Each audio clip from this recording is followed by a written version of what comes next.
দর্শক, আপনাদের প্রত্যেককে স্বাগত বাংলা ভিশনের বিশেষ আয়োজন এন মোহাম্মদ নিবেদিত পাবলিক পার্লামেন্ট অনুষ্ঠানে। আপনাদের সাথে আছে আমি মাহফুজুর রহমান এবং স্টুডিওতে আজকে আলোচনার জন্য উপস্থিত আছেন অধ্যাপক ডাক্তার মওদুদ হোসেন আলমগীর পাভেল, আহ্বায়ক মিডিয়া সেল বিএনপি, আছেন অধ্যাপক আসিফ এম শাহান, উন্নয়ন অধ্যয়ন বিভাগ, ঢাকা বিশ্ববিদ্যালয়, আছেন জনাব সাইফুল হক, সাধারণ সম্পাদক বিপ্লবী ওয়ার্কার্স পার্টি, এবং সারওয়ার তুষার, যুগ্ম আহ্বায়ক এনসিপি। আপনাদের চারজনকে স্টুডিওতে স্বাগত।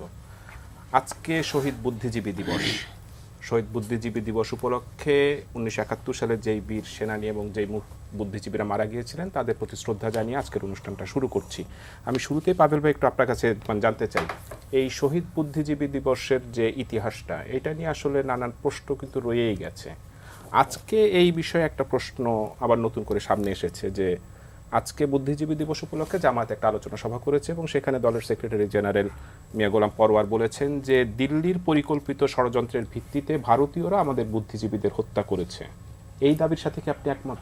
হ্যাঁ, না, এই দাবির সাথে একমত হওয়ার তো প্রশ্ন নেই। প্রথম কথা, আমি যে আজকে এই বিশেষ দিনটিতে আমি বিনম্র শ্রদ্ধার সাথে স্মরণ করতে চাই যে যারা স্বাধীনতা যুদ্ধের ঠিক বিজয়ের মাহেন্দ্রক্ষণে পৌঁছবার মাত্র কয়েক ঘন্টা আগে এরকম একটা নৃশংস হত্যাকাণ্ডের শিকার হয়ে শাহাদত বরণ করেছেন, তাদের প্রতি এবং বাংলাদেশের ইতিহাসে তাদের যে অবস্থানটা নিশ্চিতভাবে চিহ্নিত হয়েছে, সেটাকে কোনো মানুষের একটা বলবো কি যেটা বিভ্রান্তিকর একটা কোনো একটা মন্তব্যের কারণে সেটা পাল্টে যায় না। আর আমাদের কাছে একটা জিনিস খুব কষ্টের সাথে দেখতে হয় যে ডিসেম্বর মাসটিতে আমরা গত প্রায় 54 বছর যাদেরকে খুব বেশি নিষ্প্রভ ম্রিয়মান দেখতাম, অনুচ্চ দেখতাম যাদেরকে, বা কখনো কখনো তাদেরকে ঠিক সামনে দেখা যেত না, আর তারা যখন এরকম কথা নিয়ে আসেন তখন সত্যিকার অর্থে একটা বিরাট বড় প্রশ্ন আমাদের সবার সামনে এসে যায় যে আমরা খুব পরিকল্পিতভাবে আমরা একটা বিশেষ লক্ষ্য নিয়ে এগোচ্ছি কিনা, যে আমাদের জাতির ইতিহাস থেকে ঠিক সেই স্বাধীনতা যুদ্ধের অংশটুকুকে মুছে দিতে চাই কিনা। এই চেষ্টাটা খুব বেশি শোভন চেষ্টা হবে না, এটা একটা মারাত্মক বা ভয়াবহ চেষ্টা। আমরা যেরকম 2024 সালের জুলাই অভ্যুত্থানকে যেরকম সম্মানিত করতে চাই, ঠিক আমাদের স্বাধীনতা যুদ্ধের ইতিহাসকে সম্মানিত করতে চাই, কারণ এই বাংলাদেশের অভ্যুদয়ের সাথেই তো অন্য অংশগুলো জড়িয়ে থাকে। তো একটা ধারাবাহিকতার যে অংশ, যেটা ইতিহাস আমি বা আপনি কেউ যদি চাই, সেটাকে যদি আমাদের স্বেচ্ছায় বা আমাদের ইচ্ছাতে যদি সেটাকে ভিন্ন ধারায় প্রবাহিত করতে চাই, তাহলে ইতিহাস তাতে ছোট হয় না, বরং আমরা যারা সেটা করবার চেষ্টা করি তখন আমরা নিজেদের মর্যাদাকে হারিয়ে ফেলেন। অধ্যাপক শাহান, আপনার কাছে একটু জানতে চাই, আপনি গবেষণা করেন এই যে মুক্তিযুদ্ধের ইতিহাস বা শহীদ দিবসের যে ইতিহাসটা, আমরা এক এক সময় এক এক ধরনের বয়ান শুনি। আসলে শাসক শ্রেণী আসলে যেই ধরনের ইতিহাস আমাদেরকে শেখায় আমরা সেই ধরনের ইতিহাসই শিখি। আওয়ামী লীগ আসলে এক ধরনের ইতিহাস, বিএনপি আসলে এক ধরনের। তো এই ইতিহাসটা আসলে মানুষ আসলে কিভাবে যাচ করবে আসলে কোনটা সঠিক ইতিহাস? এই মুক্তিযুদ্ধের সঠিক ইতিহাসটাকে আমরা এখনো লিপিবদ্ধ করতে পারলাম না কেন? ধন্যবাদ আপনাকে। আমার মনে হয় যে কয়েকটা জিনিস পরিষ্কার করা দরকার। এই যে 14ই ডিসেম্বরের আজকের দিনে, আজকে শহীদ বুদ্ধিজীবী দিবস, তাদের প্রতি সম্মান জানিয়ে আমার বক্তব্য শুরু করছি। এটা নিয়ে তো আসলে বিভ্রান্তির কিছু নেই। আপনি হামিদুর রহমান কমিশনের রিপোর্টও যেটা দেখেন যে পাকিস্তানি সাথে, সেখানেও কিন্তু 14ই ডিসেম্বরে তারা ইনভলভ ছিলেন না, এরকম কোনো বক্তব্য তারা দেননি। সেইখানে হচ্ছে গিয়ে পাকিস্তানি যে রিপোর্টগুলো আছে সেখানে যদি দেখেন তাহলে ইন্টেলেকচুয়াল এবং প্রফেশনাল এনাদেরকে যারা টার্গেট করেছেন তার অ্যাকনলেজমেন্ট সেখানে আছে। সো যেই বক্তব্যটা বা এইখানে এই সময়ে যে বক্তব্যটা আজকে এসেছে জামাত ইসলামী থেকে, যে ভারতীয় ইস্যুতে এসেছে, মানে পুরো মিলিটারি কন্ট্রোলে একটা দেশ, তার মাঝখানে হচ্ছে গিয়ে আরেকটা দেশের ইসে এরকম একটা অভিযান চালাচ্ছে, এরকমের কোনো ধরনের বিবরণ, কোনো ধরনের কিছু পাকিস্তানি সেনাবাহিনীর যারা ছিলেন তাদের মেমোয়ার দেখেন, তাদের ইস্যুতে দেখেন, কোথাও এই ধরনের কোনো কিছুর কোনো উল্লেখ নেই। আপনি স্বাধীনতা ইস্যু সম্পর্কিত যা দেখেন, কোথাও এ ধরনের কোনো কিছু নেই। কাজে এখানে আসলে বিভ্রান্তির কিছু নেই। এখানে যেটা করা হচ্ছে একটা বিভ্রান্তি তৈরি করার বা বিভ্রান্তি সৃষ্টি করার চেষ্টা করা হচ্ছে, এবং যেটা বলা হলো একটু আগে, যে আমি কথার সাথে একমত যে এইটা আবারও 71-এর যে ইতিহাস, যেটা আমাদের গৌরবের ইতিহাস, আমাদের বিজয়ের ইতিহাস, সেটাকে আবারও হচ্ছে গিয়ে একটা জায়গায় আনার চেষ্টা করা হচ্ছে। আপনি যে কথাটা বললেন সেটা খুব গুরুত্বপূর্ণ, কারণ ইতিহাসকে অবজেক্টিভলি দেখা, সেটাকে অ্যানালাইজ করা, সেটা হচ্ছে গিয়ে কোনো দল বা কোনো ব্যক্তির কারোরই হচ্ছে গিয়ে কোনো সম্পত্তিতে পরিণত না করে সেটাকে নির্মোহভাবে অ্যানালাইজ করার যে টেন্ডেন্সি, আনফর্চুনেটলি সেটা আমরা খুব বেশি কিছু দেখতে পারিনি। আর একজন, আমি ঐতিহাসিক নই বা মানে বেসিক্যালি হচ্ছে গিয়ে ফিল্ডটা আমার রিসার্চের জায়গাও না, কিন্তু সোশ্যাল সায়েন্সে গবেষণা অল্প বিস্তর করার কারণে যেটা জানি যে একটা রিসার্চ করার জন্য যে পরিমাণ ডাটা হ্যান্ডেল করতে হয়, যে ধরনের ইস্যু করতে হয়, তার কিছু কিছু চেষ্টা আমরা দেখেছি, কিন্তু সেটা সামগ্রিকভাবে এইটার চেষ্টা খানিকটা হয়েছে যে শাসক দল আমরা দেখেছি মুক্তিযুদ্ধকে ব্যবহার করার চেষ্টা করেছেন, আরেকটা দল এখন আমরা দেখছি যে এটাকে কমপ্লিটলি রিজেক্ট করার একটা চেষ্টা হচ্ছে। এইটা যে আমাদের জাতি গঠনের খুব গুরুত্বপূর্ণ একটা অধ্যায়, সবচেয়ে গুরুত্বপূর্ণ অধ্যায়, আমাদের স্বাধীন রাষ্ট্র পাওয়ার একটা জায়গা, সেই জায়গাগুলোকে বারবার প্রশ্নবিদ্ধ করা, এইটা আমার মনে হয় না যে কোনো ধরনের অবজেক্টিভিটি বা কোনো ধরনের ইসের মধ্য দিয়ে পড়ে। এটা রাজনৈতিক পারপাস সার্ভ করার চেষ্টা হতে পারে, যে চেষ্টাটা অতীতেও করা হয়েছে, যে চেষ্টাটা এখন আবার করা হচ্ছে। এবং আমার মনে হয় যে মানে আমাদের এইখানে সবচেয়ে গুরুত্বপূর্ণ, এটাকে রোধ করার সবচেয়ে গুরুত্বপূর্ণ উপায় হচ্ছে ৭১ যে গণমানুষের যেই চেষ্টা, গণমানুষের যে বিদ্রোহ, গণমানুষের যে রেসপন্স, পাকিস্তানি হানাদার বাহিনী এবং একই সাথে সেই সময়ে হচ্ছে গিয়ে রাজাকার আলবদর আল শামস বাহিনীর যেই আমরা ইসের মুখে পড়েছিলাম, সেটার বিরুদ্ধে যে প্রতিরোধ সংগ্রামটা মানুষের ছিল, সেই মানুষের গল্পটা হচ্ছে গিয়ে আমাদের তুলে নিয়ে আসতে হবে। সেই জায়গাটা কিছুটা ঘাটতি রয়েছে, মানে যেটা আমরা অবজেক্টিভলি সেটাকে কখনো অ্যাড্রেস করিনি। আমি একটু সাইফুল হক আপনার কাছে একটু জানতে চাই যে এই জামাতের সেক্রেটারি জেনারেলের এই মন্তব্যটা আপনি একটু বিশ্লেষণ করবেন। আর আজকে আপনি মিরপুরে গিয়েছিলেন, রায়ের বাজার বধ্যভূমিতেও আজকে সাধারণ মানুষের সমাগম ছিল, কিন্তু আজকে মানুষের উপস্থিতি কিছুটা কম দেখা গেছে। এটার আসলে কারণ কি মনে করেন? যে আজকে সরকারি ছুটির দিন ছিল না, এই কারণেই? আপনাকে ধন্যবাদ। আর প্রিয়ভাজন, সম্মানিত আলোচকবৃন্দ, দর্শক শ্রোতা, এই মধ্যরাতে যারা দেখছেন আপনাদেরকেও শুভেচ্ছা জানাই। আমি আজকে শহীদ বুদ্ধিজীবী দিবস, যেটা আমাদের জন্য খুবই সংবেদনশীলতার একটা দিন, শুধু ঢাকা বিশ্ববিদ্যালয় বা ঢাকা কেন্দ্রিক না, সামগ্রিকভাবে যারা আমরা ৭১-এর সাথে আমরা যুক্ত, চিন্তা, মতাদর্শ, আবেগ আমাদের অস্তিত্বের অংশ হিসাবে আমি বুদ্ধিজীবীদের স্মৃতির প্রতি গভীর সম্মান এবং শ্রদ্ধা জ্ঞাপন করি। প্রথমত আপনার আগে রাজনৈতিক কথাটা একটু বলি, যে এটা তো খুব ঠান্ডা মাথায়, খুব পরিকল্পিতভাবে একেবারে আমাদের বিজয়ের দ্বারপ্রান্তে তাদেরকে হত্যা করা হয়েছে। এবং মিরপুরে যে আমরা রায়ের বাজারে যে বধ্যভূমি, যেখানে পরে এখানে স্মৃতিসৌধ করা হয়েছে, এরকম আরও অনেকগুলো জায়গাতে। আমি আজকে বলছিলাম অন্য একটা টেলিভিশনে যে বিজয় যখন ধরেন একদিন দুদিন সামনে, তখন এই হত্যাকাণ্ডের মধ্য দিয়ে জয় পরাজয়টা কিন্তু নির্ধারিত হতো না। তাহলে এটার কারণটা কি? তার মানে ভবিষ্যতে আমাদের এই যে রাষ্ট্র, একটা সার্বভৌম রাষ্ট্র, সেটা বুদ্ধিবৃত্তিক জায়গা থেকে সহজে যাতে মাথা তুলে দাঁড়াতে না পারে, এরকম একটা খুব সুচিন্তিত, বলতে পারেন একটা দীর্ঘমেয়াদী, এর সঙ্গে আপনি বলতেন ঘৃণা আছে, প্রতিশোধ আছে, প্রতিহিংসা আছে, কিন্তু একই সাথে কুল হেডেড একটা দীর্ঘমেয়াদী একটা পরিকল্পনারও একটা অংশ ছিল। তার মানে এটা খুব প্ল্যান, অর্গানাইজড এবং অত্যন্ত প্রফেশনালি এই পুরো হত্যাকাণ্ডটা এটা সংগঠিত হয়েছে। দুর্ভাগ্যজনকভাবে ৫৪ বছর পার হয়েছে, এর পূর্ণাঙ্গ কোনো বিচার কিন্তু এখনো পর্যন্ত কার্যত হয়নি। এবং আজকে ধরুন এই যে জামাত ইসলামীর সাধারণ সম্পাদক যেটা বললেন দলের, তো এটা এ পর্যন্ত ১৯৭১ সালের জেনোসাইড বা বিশেষ করে বুদ্ধিজীবীদের হত্যাকাণ্ড সম্পর্কে বাংলাদেশে, ইভেন কি পাকিস্তানে তৎকালীন মিলিটারি বা যারা এর সঙ্গে যুক্ত ছিলেন, ইভেন গোয়েন্দা প্রতিষ্ঠানগুলো অথবা ইন্টারন্যাশনালি যারা কাজ করেছেন আমাদের এই জেনোসাইড নিয়ে, তাদের এই প্রথম কিন্তু আমরা এই ধরনের তার বিপরীতে কোনো বক্তব্য কিন্তু শুনলাম। এবং জামাত ইসলামী সম্ভবত আজকের আগে ভারতীয় সেনাবাহিনীর পরিকল্পনা এটা সংগঠিত হয়েছে, একেবারে নতুন, অভিনব, চমকে দেওয়ার মতন একটা বিষয়। তো এটা সম্ভবত জামাত এই অভ্যুত্থান না হলে এই কথা হতো এখনও তারা বলতেন না। তার মানে নতুন একটা প্রেক্ষিত, নতুন পরিস্থিতি।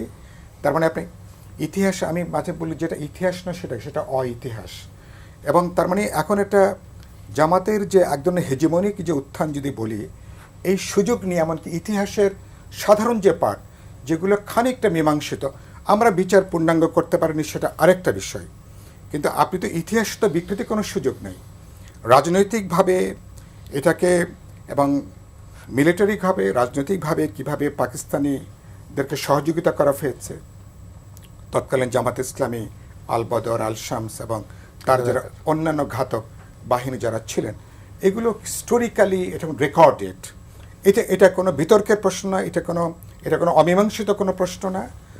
তো সুতরাং আপনি বরঞ্চ আমি প্রায় বলি যে এই প্রশ্নগুলোর বিচার বা এই প্রশ্নগুলো এটা রাষ্ট্রের উত্থানের ঐতিহাসিক হিস্টোরিক্যাল পলিটিক্যাল ন্যায্যতা প্রমাণ করবার জন্য এগুলো অত্যন্ত জরুরি ছিল। অনেকগুলো আনফিনিশড কাজ আসলে হয়নি। আমি 54 বছরও হয়নি, আগামীতে হবে বলে আপনি আশাবাদী? বরঞ্চ 71-এর আনফিনিশড কাজকে সম্পন্ন করবার চেতনা নিয়ে বরঞ্চ 24-এ আমাদের যে গণজাগরণ, গণঅভ্যুত্থান, আমি বলেছি একটা রাষ্ট্র হিসেবে আমাদের অনেকগুলো আনফিনিশড ন্যাশনাল টাস্ক আছে। সেগুলো যদি আমরা ঠিক মতন করতে পারি, তাহলে আজকে জামাত করছে, কালকে আরেকজন বিকৃত করবে। যেটা আপনি বলছিলেন, শাসকরা তাদের মতন করে তার ইতিহাস তারা লেখে, আর ক্ষমতাবানরা যারা যখন নিজেদেরকে মনে করে যে আমরা সুপিরিয়র, আমরা এখন যা খুশি বললে এটা ইতিহাসের অংশ হবে।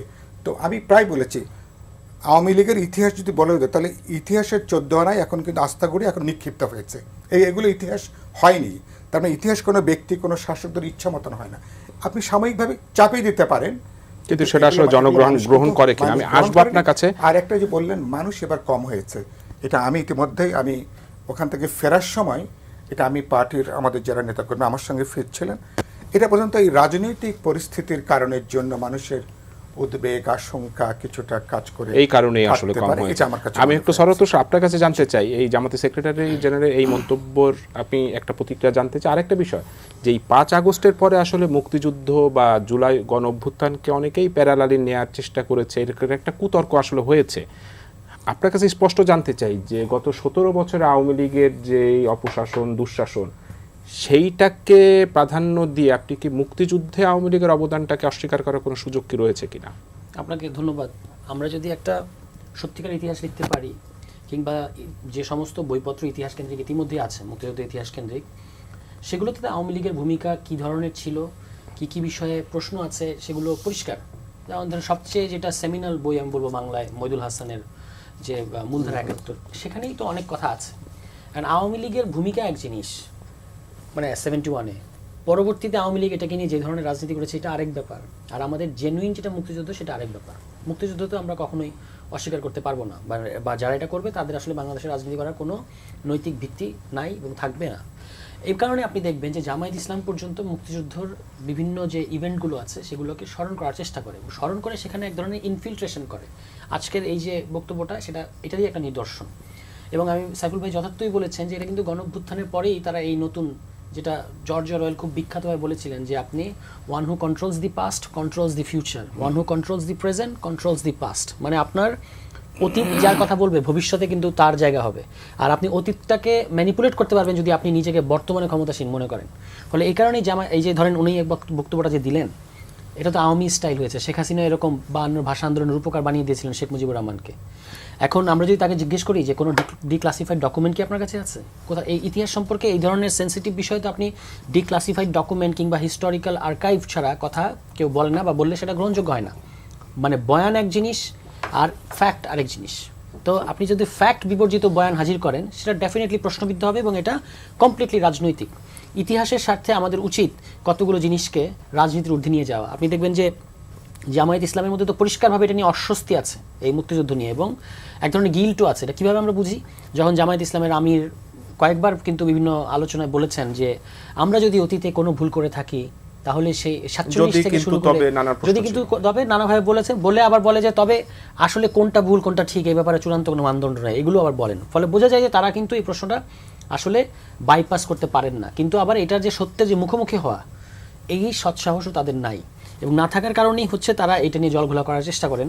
আজকে যে সেটারই একটা অংশ হিসেবে এই কথাটা তারা বললেন যে ওই সময়ে 14 ডিসেম্বরে 93,000, আপনি তো জানেন, আমরা সবাই জানি যে যতই ডিসেম্বর গনিয়ে আসছিল 16 ডিসেম্বরের কাছাকাছি এসে পাকিস্তানি ট্রুপস সব ঢাকার দিকে জড়ো হয়েছে, এবং 93,000 যে 16 ডিসেম্বর যখন আত্মসমর্পণ করে তখন 93,000 সৈন্য তাদের ছিল। ফলে ঢাকা তাদের নিয়ন্ত্রণে ছিল। সেই অবস্থায় কীভাবে এই কাণ্ডটা করবে?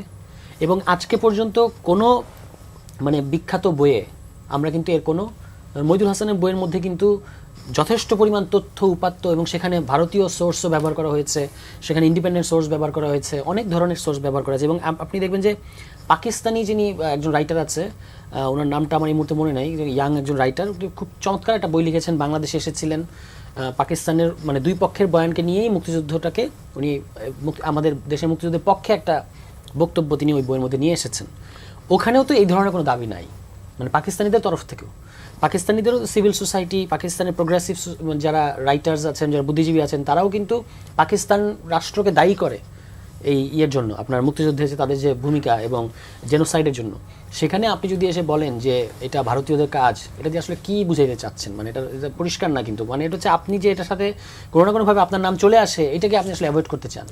And এই অ্যাভয়েড করার মধ্য দিয়ে তো আপনি বাংলাদেশে যে আমরা বারবার বলেছি, আপনি যেটা লাস্টে বলি যে আপনি যেটা বললেন প্যারালাল করতে চেষ্টা করা কিংবা রিপ্লেস করার চেষ্টা করা, দুটোকেই কিন্তু আমরা সবসময় অপোজ করেছি। আমরা বলেছি এটা ধারাবাহিকতা, 71 হচ্ছে আমাদের ফাউন্ডেশন, আর ওইটার যে আনফুলফিলমেন্ট, যে কারণে গণ অভ্যুত্থানের মতো ঘটনা বারবার বাংলাদেশে ঘটে, সেই জন্য 24 ঘটেছে। ফলে এটা কোনোভাবেই রিপ্লেস করা যাবে না, কোনোভাবে এটা প্যারালালও না। 71 এটা আনপ্যারালাল।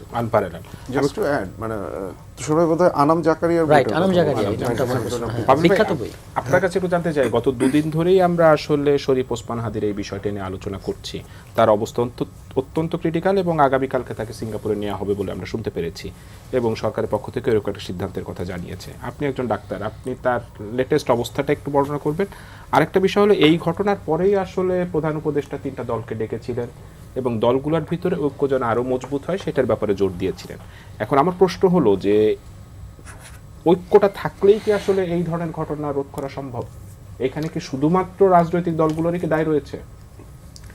আচ্ছা, আমি বোধহয় 3টে প্রেক্ষাপটকে আলাদা আলাদা করে কথাগুলো বলি।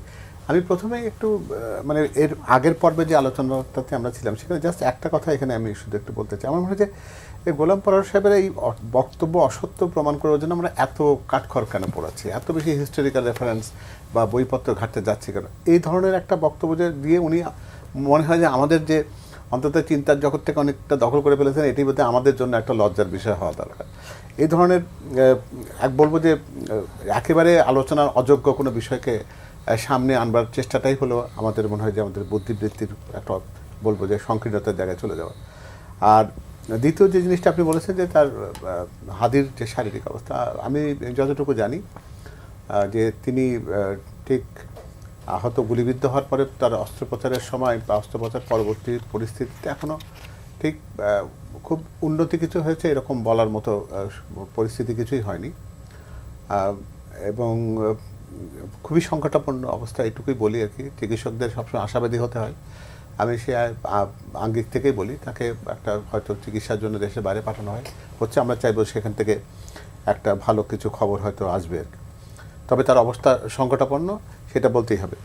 আমরা কিন্তু আমাদের এই প্রধান উপদেষ্টাকে প্রায় দেখি যে যখন দেশে কোনো একটা উনি সমস্যায় পড়েন তখন লোকজনকে ডাকাডাকি করেন না, এবং সেটা 3 দলকে মূলত। হ্যাঁ, তো এই ডাকাডাকিটার মধ্যে দিয়ে উনি কি বোঝাতে চান? যে আমি মেসেজটা কি, যে সমস্যা উত্তরণের একটা সদিচ্ছার চেষ্টা এটা, নাকি দায়টাকে ভাগাভাগি করার চেষ্টা?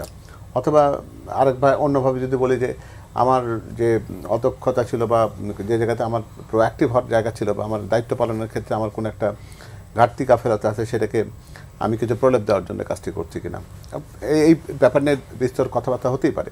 কিন্তু এমন এক স্পর্শকাতর সময়গুলোতে এই ডাকাডাকিটা হয়, তখন আমরা কিন্তু এই আলোচনার এই জায়গাতে যেতে পারি না। তখন মোটা দাগে বলতে হয় যে হ্যাঁ, আমাদের ঐক্য অবশ্যই রক্ষা করতে হবে, যেহেতু একটা রাজনৈতিক একজন বিশিষ্ট জনের প্রতি আক্রমণটা এসছে, সেটা অন্য যে কারোর জন্য হতে পারে। তো এখন প্রশ্নটা হচ্ছে যে ঐক্য এই জায়গাতে নেই, বা পারস্পরিকভাবে কেউ কাউকে ক্ষতিগ্রস্ত করবার জন্য এরকম কোনো কাজ করতে পারে, এই ইঙ্গিতটা এখান থেকে নিয়ে গেলে আমরা যদি বিষয়টাকে বিবেচনা করতে চাই, সেটা বোধহয় খুব যুক্তিসঙ্গত হবে না। উচিত হবে যে বেশ কিছু এভিডেন্সেস তো তাদের কাছে আছে, আমি যতটুকু যেটা জেনেছি আলামতের যে জায়গাগুলো, সেখান থেকে এই তাৎক্ষণিকভাবে 50 লক্ষ টাকা আমরা তাকে ধরিয়ে দেওয়ার তথ্য দেওয়ার জন্য যে ঘোষণাটি হয়, এটা কিন্তু সরকারের পক্ষ থেকে মনে হচ্ছে যে ব্যাপারটা যে এটা আমরা আমাদের যে বাহিনীটা আছে তার মাধ্যমে পারবো না, অন্যের উপরে সে সুযোগটা তৈরি করে দিতে চাই। এবং টাকার অঙ্কটা যখন বড় বেশি হয়, তখন মনে হচ্ছে যে আমি হয়তো আমার একটা অক্ষমতাটা ইনডিরেক্টলি স্বীকার করে না, বোধহয় আমি বোধহয় ফয়সালা বা সুরাহ করতে পারবো না, এটা আমি অন্য জায়গাতে ছেড়ে দিলাম। আমার মনে হয় কি যে এই জায়গাগুলোতে কিন্তু খুব বেশি পেশাদারিত্বের অভাব দেখছি আমরা। সামনে নির্বাচনের আগে এরকম ঘটনা আর ঘটবার আশঙ্কা আছে, সেটা যেমন সত্যি কথা, সে আশঙ্কা নিরসনের দায় রয়েছে, এটাও তার চেয়ে বড় সত্যি কথা। সেটা যদি আমরা করতে না পারি তাহলে নির্বাচন নিয়ে যে শঙ্কার জায়গাটা আছে সেটা ক্রমাগতভাবে ঘনীভূত হতে থাকবে। সেটা কারোর জন্য কাঙ্ক্ষিত নয়, সেটা প্রত্যাশিতও নয়। তো আমার মনে হয় যে এখানে ঐক্য যতটা জরুরি তার চাইতে হ্যাঁ ততোধিক জরুরি, এটা বলতে চাই না, বলে যে ঐক্যের মতন কমপক্ষে এতটাই জরুরি যে সরকার তার প্রত্যেকটা কর্মকাণ্ডের ভেতর দিয়ে এবং আইন শৃঙ্খলার এই ব্যাপারটাকে প্রকৃতপক্ষে জনমনের স্বস্তি দিতে পারে এমন একটা জায়গায় নেওয়ার জন্য তার পেশাদারিত্বটাকে পুরোপুরি দেখাবে। হ্যাঁ, আমি একটু ডক্টর আসিফ শাহ আপনার কাছে জানতে চাই, আজকে ইনকিলাব মঞ্চ একটা সংবাদ সম্মেলন করেছে এবং সেই সংবাদ সম্মেলন তারা বলেছেন যে গোয়েন্দা সংস্থার অসহযোগিতার জন্য খুলিনা পালানোর জন্য পর্যাপ্ত সময় পেয়েছে। ডক্টর শাহান, আপনার কাছে জানতে চাচ্ছিলাম যে এই যে ইনকিলাব মঞ্চ যেই অভিযোগটা করলেন যে গোয়েন্দা সংস্থার অসহযোগিতার জন্য খুলিনা পালানোর পর্যাপ্ত সময় পেয়েছে, শেষ যে খবরটা পেলাম যে একটা বেসরকারি টেলিভিশন সংবাদ যে প্রচার করেছে যে দুজন খুনি বা যাদেরকে শনাক্ত করা হয়েছিল তারা বাংলাদেশের সীমান্ত পার হয়ে ভারতে চলে গেছে। এই দায় আসলে সরকার এড়ানোর কোনো সুযোগ আছে কিনা? ধন্যবাদ আপনাকে। আমি ওই যে খবরটা বললেন সেটা আমি এখনো দেখিনি, বাট যদি সেটা সত্যি হয় এখানে আসলে মানে এই ক্ষেত্রে তো সরকারের দায় এড়ানোর আমি কোনো সম্ভাবনা দেখি না। শুধুমাত্র এইটা মানে পালিয়ে যাওয়ার ঘটনাটা না, এই যে পুরো ঘটনাটা ঘটেছে, আমরা তো এর আগে থেকেই বিভিন্ন ইস্যুতে তার বিরুদ্ধে যে হুমকির বিষয়টা আমরা দেখেছি, এখানে তো অ্যাবসলিউটলি একটা ইন্টেলিজেন্স ফেলিউরের একটা ঘটনা ঘটেছে।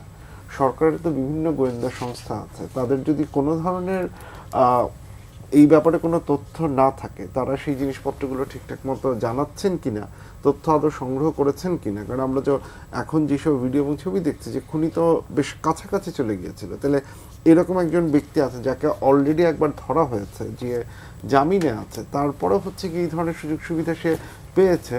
পুরো জিনিসটাই সরকারের ইন্টেলিজেন্সের কাছ থেকে কোনো কিছু আসেনি, এর দায় সরকার কোনোভাবেই এড়াতে পারে না।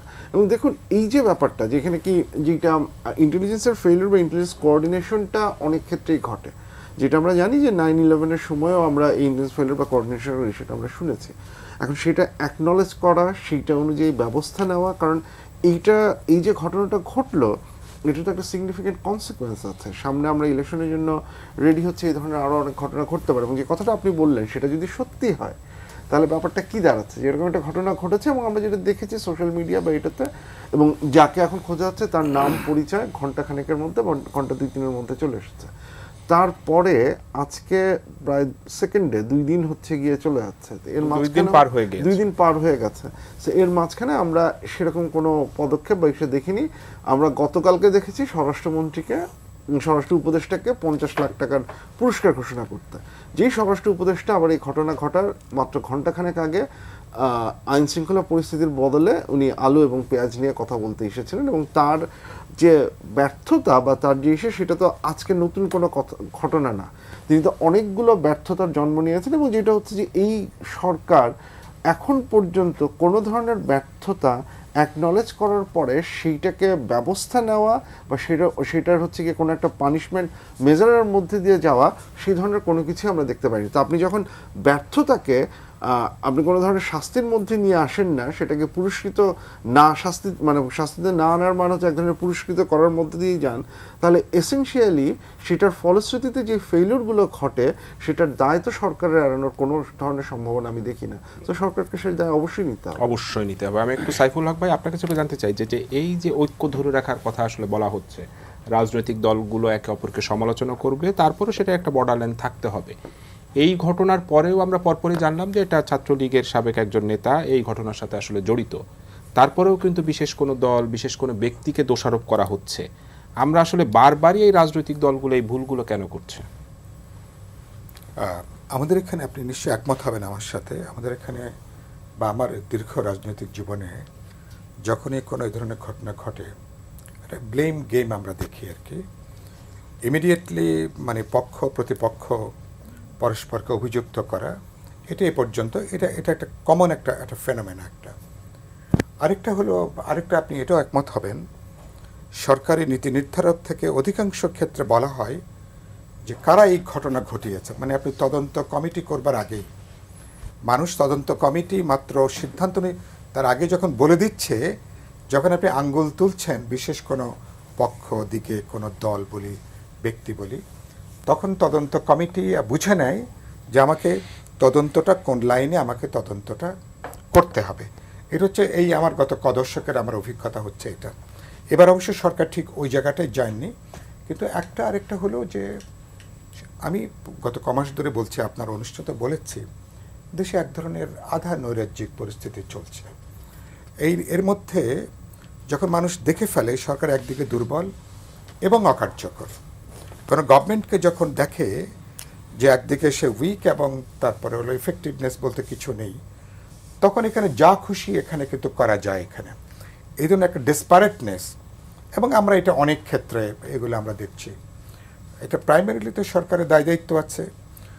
আমাদের যিনি স্বরাষ্ট্র উপদেষ্টা যিনি আছেন, বহু আগেই তার নৈতিক দায়িত্ব নিয়ে অনেক আগেই তার সরিয়ে দেওয়া দরকার ছিল, কিন্তু দুর্ভাগ্যজনকভাবে আমাদের এখানে কোনো ফেলিওরের কোনো নৈতিক দায়িত্ব নেবার কোনো উদাহরণ ব্যতিক্রম ছাড়া আমি তো বলতে পারবো না। আমি বাংলাদেশে আমি খুব বেশি বলতে পারবো না স্টেটের কোনো গুরুত্বপূর্ণ কোনো জায়গা থেকে দায়িত্ব নিয়ে কেউ তারপরে ধরেন সরে গেছে। আমি 17 সালে জাপানে গিয়েছিলাম, আমার কন্যার পিএইচডি যখন করছিল ওই সময়কালে, ওখানে গল্প শুনছিলাম ওদের অনেকগুলো কথা।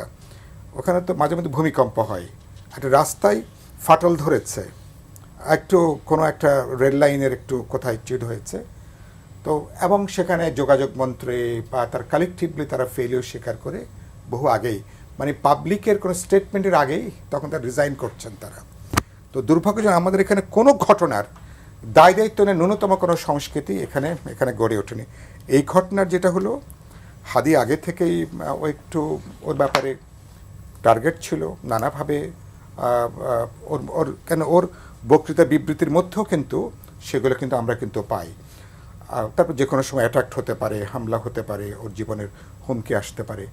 সরকার বলি বা আমাদের এখানে ইন্টেলিজেন্সের ফেলিওরটা, হাদির মতন আমাদের আপরাইজিংয়ের ফ্রন্ট লাইনের যারা আছেন তাদের অনেকের জীবন কিন্তু এখন ঝুঁকির মধ্যে। ইম্পর্ট্যান্ট অভ্যুত্থান অংশীজন যারা, গুরুত্বপূর্ণ পলিটিক্যাল পার্টির যারা লিডার আছেন, যারা আমরা ফ্রন্ট লাইনে যারা দাঁড়িয়ে, যারা বুক চিতিয়ে, যারা জীবনের ঝুঁকি নিয়ে যারা পুরো আন্দোলন এবং অভ্যুত্থানে যারা ভূমিকা নিয়েছে, কারো জীবন নিরাপদ এটা কিন্তু বলা যাবে না। এবং এরকম ঘটনা 2-4টা ঘটলেই তখন কিন্তু প্রশ্ন উঠবে আদৌ আগামী নির্বাচন করা যাবে কিনা। এবং এর সঙ্গে যুক্ত করা হচ্ছে পলিটিক্যালি এটার প্রধান রাজনৈতিক জায়গাটা কি।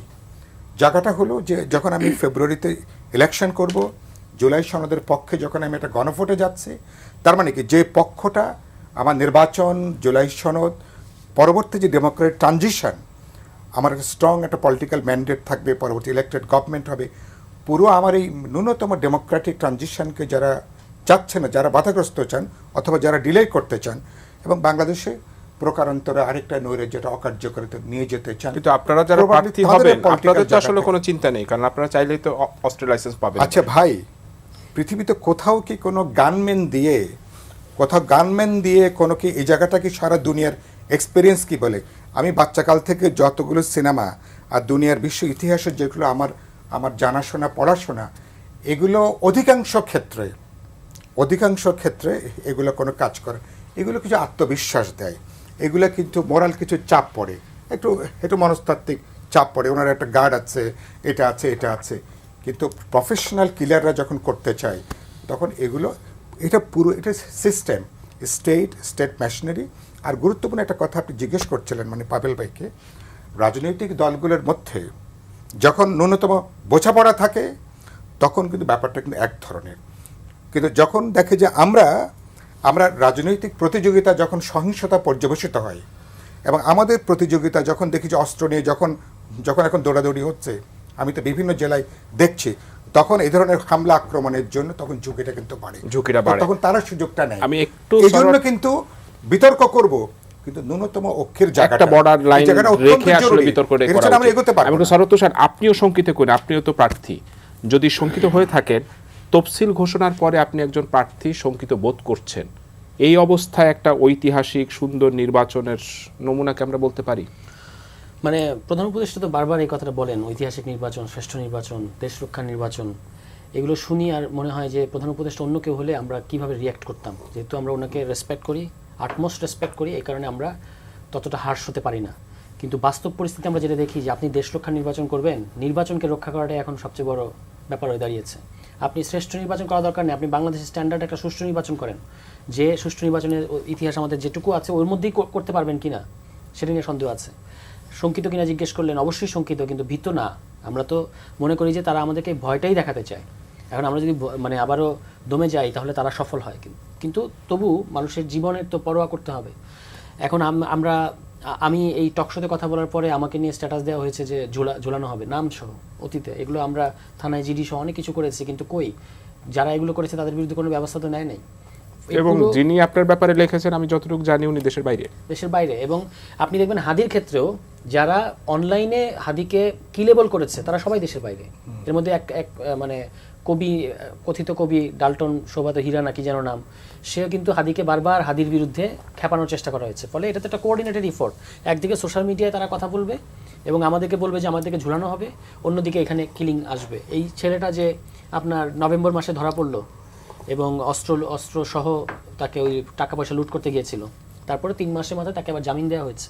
এখন আপনি খেয়াল করে দেখেন ইন্টেলিজেন্স ফেলিওর কোন মাত্রায়। এরকম একটা হেভিওয়েট মোহাম্মদপুরে আলোচিত একটা ঘটনায় অ্যারেস্ট হলো, তারপর সে আসার পরে সে যে ঢাকা আটের একজন ঢাকা আট একটা অন্যতম হেভিওয়েট আসন, মানে মূল পলিটিক্যাল ঢাকা তো ঢাকা আট, তো সেখানকার একজন হেভিওয়েট স্বতন্ত্র ক্যান্ডিডেট যিনি আবার জুলাইয়ের অন্যতম আলোচিত ফেস, প্রতিবাদী ক্যারেক্টার। আমরা তাকে গত 1-1.5 বছর আমরা তার বক্তব্য বিবৃতির সাথে সারা দেশে জনপ্রিয় হয়েছে।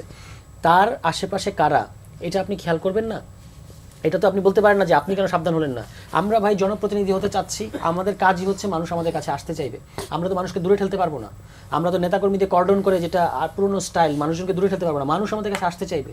কিন্তু রাষ্ট্র এবং সরকার, যেটা ভাই বলেছেন, যারা এটা করতে চায় তারা যদি করতে চায়, আপনার ঠেকানোর কোনো রাস্তা নেই। ঠেকানোর একটাই রাস্তা, আগেই এগুলোর ব্যবস্থা নিতে হবে। মানে আগেই এগুলো ব্যবস্থা নিয়ে এই রিস্কগুলো মিনিমাইজ করে নিয়ে আসতে হবে, কিন্তু সেটা তো আমরা দেখতে পাচ্ছি না। এবং আজকেও এই ঘটনার, হাদির এই ঘটনা এই মাত্রায় আলোচনা তৈরি না করলে আমরা হয়তো জানতেও পারতাম না যে সাজ্জাদ নামে আরেকজন ক্রিমিনাল 2 দিনে 4টা খুন করার মামলায় যিনি অ্যারেস্ট হয়েছিলেন জামিন পেয়েছে। কারা দিচ্ছে এগুলো জামিন? এই সরকারের ভেতরেই তো ভূত আছে। এবং এই সরকার তো খালি প্রধান উপদেষ্টা শুধু বিবৃতি দেন, এই ঘটনার সমানে বিবৃতি দিয়ে যাচ্ছে। এদিকে আপনিই বললেন যে এরা হয়তো সম্ভবত ভারত পার হয়ে গেছে। তাহলে আপনি ঢাকা আটে এটা দিনে দুপুরে ঘটলো, এরপরে রাত 8টা পর্যন্ত নাকি আপনার তার ফোনটা খোলা পাওয়া গেছে ওই আততায়ীর। তাহলে আপনি তখন ব্যবস্থা নিলেন না কেন? আপনি রেড অ্যালার্ট জারি করলেন না? রেড অ্যালার্ট কিন্তু জারি করা হয়নি, বর্ডারগুলো সিল করা হয়নি। এবং আমরা যে ছবি দেখতে পাচ্ছি যে সত্য হয়, ভিডিও একটা এসছে সোশ্যাল মিডিয়ায় যে ট্রেনে করে সিলেট গেছে। তো এই হচ্ছে অবস্থা। এবং আপনি দেখবেন যে কারা সম্ভাব্য আততায়ী, সমস্ত কিছু আমরা সোশ্যাল মিডিয়ার যারা অ্যানালিস্ট, সোশ্যাল মিডিয়ার যারা এই সমস্ত জিনিসপত্র ফ্যাক্ট চেক করে, তারা কিন্তু আসলে প্রোভাইড করছে সরকারকে, তারা প্রোভাইড করছে গোয়েন্দাদেরকে। গোয়েন্দারা এখনো পর্যন্ত প্রোঅ্যাক্টিভ হয়ে একটা কিছু করতে পারে নাই। আর যিনি স্বরাষ্ট্র উপদেষ্টার কথা বলেছেন, উনি থাকলে মানে সুষ্ঠু নির্বাচন দূরে থাক, আইন শৃঙ্খলা পরিস্থিতির আরও অবনতি হবে। উনি তো পেঁয়াজ বিশেষজ্ঞ, ওনার উচিত কৃষি মন্ত্রণালয়ে যাওয়া, মানে ওই মন্ত্রণালয়ে রাখা। ওনাকে কেন আবার কৃষি মন্ত্রণালয়ের দায়িত্ব আছেন? তো তাহলে আপনি ওটাতেই থাকেন। আপনি স্বরাষ্ট্র মন্ত্রণালয় এতদিন যেমন গেছে, এখন তফসিলের পরে একটা এক্সট্রাঅর্ডিনারি সিচুয়েশনে বাংলাদেশে ইলেকশন হচ্ছে। এটা কিন্তু 8-10টা স্বাভাবিক ইলেকশনের মতো না, এটা একটা এক্সট্রাঅর্ডিনারি পরিস্থিতি। এই ইলেকশনের সাথে বাংলাদেশে অনেক কিছু জড়িয়ে আছে। এরকম সময়ে এরকম মানে যার বডি ল্যাঙ্গুয়েজ দেখলে আমরা কেউ কনফিডেন্স পাই না, যিনি কীভাবে কথা বলেন, কী করেন। উনি ওই বিভিন্ন জেলা পরিদর্শন করতে যান, ওখানে তিনি ঠাট্টা মশকরা করেন জুনিয়র অফিসারদের সাথে, বিয়ে করছো, কত টাকা যৌতুক নিচ্ছ, এই সমস্ত জিনিস বলে। এগুলো বলে উনি ভাবেন যে একটা বিরাট পিআর হয়ে গেল। এগুলো যেহেতু সোশ্যাল মিডিয়া আসে এবং উনি এটাতে একটা বিরাট পিআর করেন, এর বেশি কিন্তু কিছু হয় না। তো এইরকম একটা লোককে কেন প্রধান উপদেষ্টার উচিত ছিল তফসিল ঘোষণাগুলোকে সরানো। এবং এই ঘটনার পরে উনি 50 লাখ টাকা দিচ্ছেন, মানে ধরার দায়িত্বটা আমাদের। খেয়াল করেন, মানুষকে ধরার দায়িত্ব দিচ্ছেন উনি। আচ্ছা, দ্বিতীয় কথা হচ্ছে উনি বলছেন যে আপনারা গান রাখতে পারবেন, তাহলে আমরা নির্বাচন বাদ দিয়ে যুদ্ধ করা শুরু করি এখন সন্ত্রাসীদের সাথে। এটা তো ভাই আমার দায়িত্ব না, আমার দায়িত্ব না যে আমি গানম্যান রাখবো। এই প্রথমবার শুনলাম যে নির্বাচনের আগে বলা হয় যে বৈধ অস্ত্রগুলো আসলে জমা দেওয়ার জন্য, এবার বলা হচ্ছে যে প্রার্থীকে গান দেওয়া হবে। মানে এইটা আরো সহিংসতাকে উস্কে দিচ্ছে কিন্তু ওনার এই বক্তব্য। এবং এই গান নেওয়ার জন্য কি মানে প্রার্থীর সংখ্যা বাড়বে কিনা সেটাও আসলে একটা প্রশ্ন। অনেক ধরনের সমস্যা। এখন এইটা উনি যে এই পরিস্থিতিটা তৈরি করলেন, এই দায়িত্বজ্ঞানহীন কথার পরে ওনাকে অব্যাহতি কেন দেওয়া হচ্ছে না আমার কাছে পরিষ্কার না। আমি একটু পাবেল ভাই, একটু এই যে জুলাই প্রশ্নেও আসলে দলগুলোর মধ্যে একটা বিভক্তি রয়েছে, কিন্তু ফ্যাসিবাদের সাথে যারা জড়িত তাদের যে ভোটার, এই ভোটারদেরকে কাছে টানার জন্য কিন্তু একটা প্রতিযোগিতা সব দলের ভিতরেই রয়েছে নির্বাচনে মানে জেতার জন্য। আজকেও জনাব মির্জা ফখরুল ইসলাম আলমগীর বলেছেন যে অনুপ্রবেশকারীদের ব্যাপারে সতর্ক থাকতে হবে, তার দলীয় নেতাকর্মীদের উদ্দেশ্যে বলেছেন। বিএনপি তৃণমূলকে এ ব্যাপারে সজাগ? না, আপনি যেটা বলেছেন মনে হয় যে এটা পুরোপুরি ওইভাবে ঠিক বলতে আমি পারবো না, কারণ আমি কোনো রাজনৈতিক দলের নাম না নিয়েও যদি বলি, সবাই জানে এটা যে বাংলাদেশে এই মুহূর্তে ভোটের বাক্স ভারী করার জন্য অনৈতিকতা বলি বা যে নিয়মতান্ত্রিক যে প্রক্রিয়া পদ্ধতি আছে সেগুলোকে ব্যাহত করে কারা নিজেদের নির্বাচনী বৈতরণী পার হওয়ার ব্যাপারটাতে সবচেয়ে বেশি চেষ্টায় আছে সেটা জনগণের কাছে এখন বোধহয় খুবই স্পষ্ট। আর এই জায়গাতে তো বিএনপির যাওয়ার কোনো সুযোগই নেই। আমরা যে ফ্যাসিবাদের বিরুদ্ধে 17 বছর ধরে যুদ্ধ করেছি সেটা আমরা ধারণ করব, এই এতটা বোধহয় মতিভ্রম আমাদের এখনো হয়নি। আর প্রকারান্তরে যেটা হয়েছে যে উচ্চাভিলাষী রাজনৈতিক দল হিসেবে জামায়াতে ইসলামের এখনো যে চেষ্টাটা আছে, আজকেও দেখলাম যে একটা নিউজ চ্যানেল, প্রতিষ্ঠিত বেসরকারি নিউজ চ্যানেল বলছেন যে একজন প্রার্থী তার ভোটারকে বলছেন যে ওমরা করার আপনাকে ব্যবস্থা করে দেবো, আপনি আমাকে ভোট দিন। তো মানে ব্যাপারগুলো কোথায় যাচ্ছে আজকে এটা বলতে হবে যে এই দলটি বোধহয় মানে অপরিমেয় অর্থের একটা ভান্ডার নিয়ে নেমেছে। তাদের যে সমস্ত প্রতিশ্রুতি, একজন বলেছেন যে মন্দির বানিয়ে দেব, এতগুলো মন্দির বানাবার বাজেট তার কাছে আছে, মসজিদ পরে হবে। তো এই তার সাথে সাথে বিভিন্ন রকমের যে প্রতিশ্রুতির বন্যা, এগুলো সব কিছু মিলে আমরা কোথায় নিয়ে যাচ্ছি আর কি। আমাদের দেখো এই জিনিসটা তো বোধহয় বোঝা দরকার যে আমরা 17টি বছর ধরে যে যুদ্ধটা নিরন্তর চালিয়ে গেছি একটা গণতান্ত্রিক উত্তরণের জায়গাতে, সেই গণতন্ত্রের উত্তরণের জায়গাটা যদি এরকম বিষাক্ত পদচারণায় যদি কলুষিত হয়ে যায় আগেই, তাহলে সেই অর্থে যে প্রাপ্তিটা হবে সে প্রাপ্তির পরে যদি কোনো একটা সরকার দায়িত্বে যারা আসবেন আর তাই ওই পরাজিত শক্তি যদি তারা উচ্চাভিলাষী হওয়ার সূত্রে তারা হয়তো জানে যে তাদের শক্তির মাত্রাটা কতটুকু, ফলে আমি ধরে নিচ্ছি যে আগামী দিনে জরিপ বা অন্যান্য সকল দৃশ্যমান যে সমস্ত উদাহরণ আছে তার ভিত্তিতে তো আমরা বলতে পারি বা আশা করতে পারি যে বাংলাদেশ জাতীয়তাবাদী দলের সরকার গঠনের সম্ভাবনা রয়েছে তাদের জোট মিত্রদের নিয়ে। সেক্ষেত্রে জেতার জন্য বা সরকার গঠনের জন্য আওয়ামী লীগের ভোট আপনাদের প্রয়োজন না? আওয়ামী লীগের যারা ভোটার আমরা কি এর আগে জয়লাভ করিনি? সেখানে কি আওয়ামী লীগের ভোট দিয়ে জয়লাভ করেছে নাকি? তো আমাদের ভোটের জয়লাভের জন্য আওয়ামী লীগের ভোটের দরকার কখনোই হয়নি। সেটা আমরা অতীতে আমাদের সেই রেকর্ড যদি আপনি দেখেন সেখান থেকে আপনি খুব বেশি ভালো করে দেখবেন। এমনকি যে জায়গাগুলোতে নির্বাচন আমরা জয়লাভ করতেও পারিনি সেই জায়গাতে কিন্তু আমাদের ভোটের যে সংখ্যানুপাতটা ছিল সেটা কিন্তু খুব বেশি পরিবর্তিত হয়েছিল সেখানে, সেটা বলা যাবে না। সুতরাং এই জায়গায় যারা ঠিক এই জুলাই অভ্যুত্থানের কারণে যাদের পদোন্নতি হয়েছে তাদের পদোন্নতির সাথে সাথে একটা উচ্চাভিলাষ জন্মেছে তার চেয়ে বেশি। সেই উচ্চাভিলাষটা যদি সত্যিকার অর্থে যদি একটা সংযত জায়গায় থাকতো, যে আমরা আমাদের পদোন্নতির জায়গাটাকে সত্যিকার অর্থে সুসংহত করতে চাই, তাহলে রাজনৈতিক বাতাসটা এত বেশি কলুষিত হতো না। আপনি যদি এক মোটা দাগে যদি দেখেন যে পুরো ব্যাপারটার সাথে আজকে যেরকম আমরা এই 14ই ডিসেম্বরের বুদ্ধিজীবী দিবসের ক্ষেত্রেও যে কথাটি দেখলাম যে তাদের প্রত্যেকটা কথার ভিতরে যেন শুধুমাত্র এই নির্বাচনে জেতার জন্য নীতি নৈতিকতার ধারণা ধরে যে কোনো প্রক্রিয়াতে সেখানে এই বৈতরণী পার হওয়ার চেষ্টার বাইরে আর কিছুই নেই।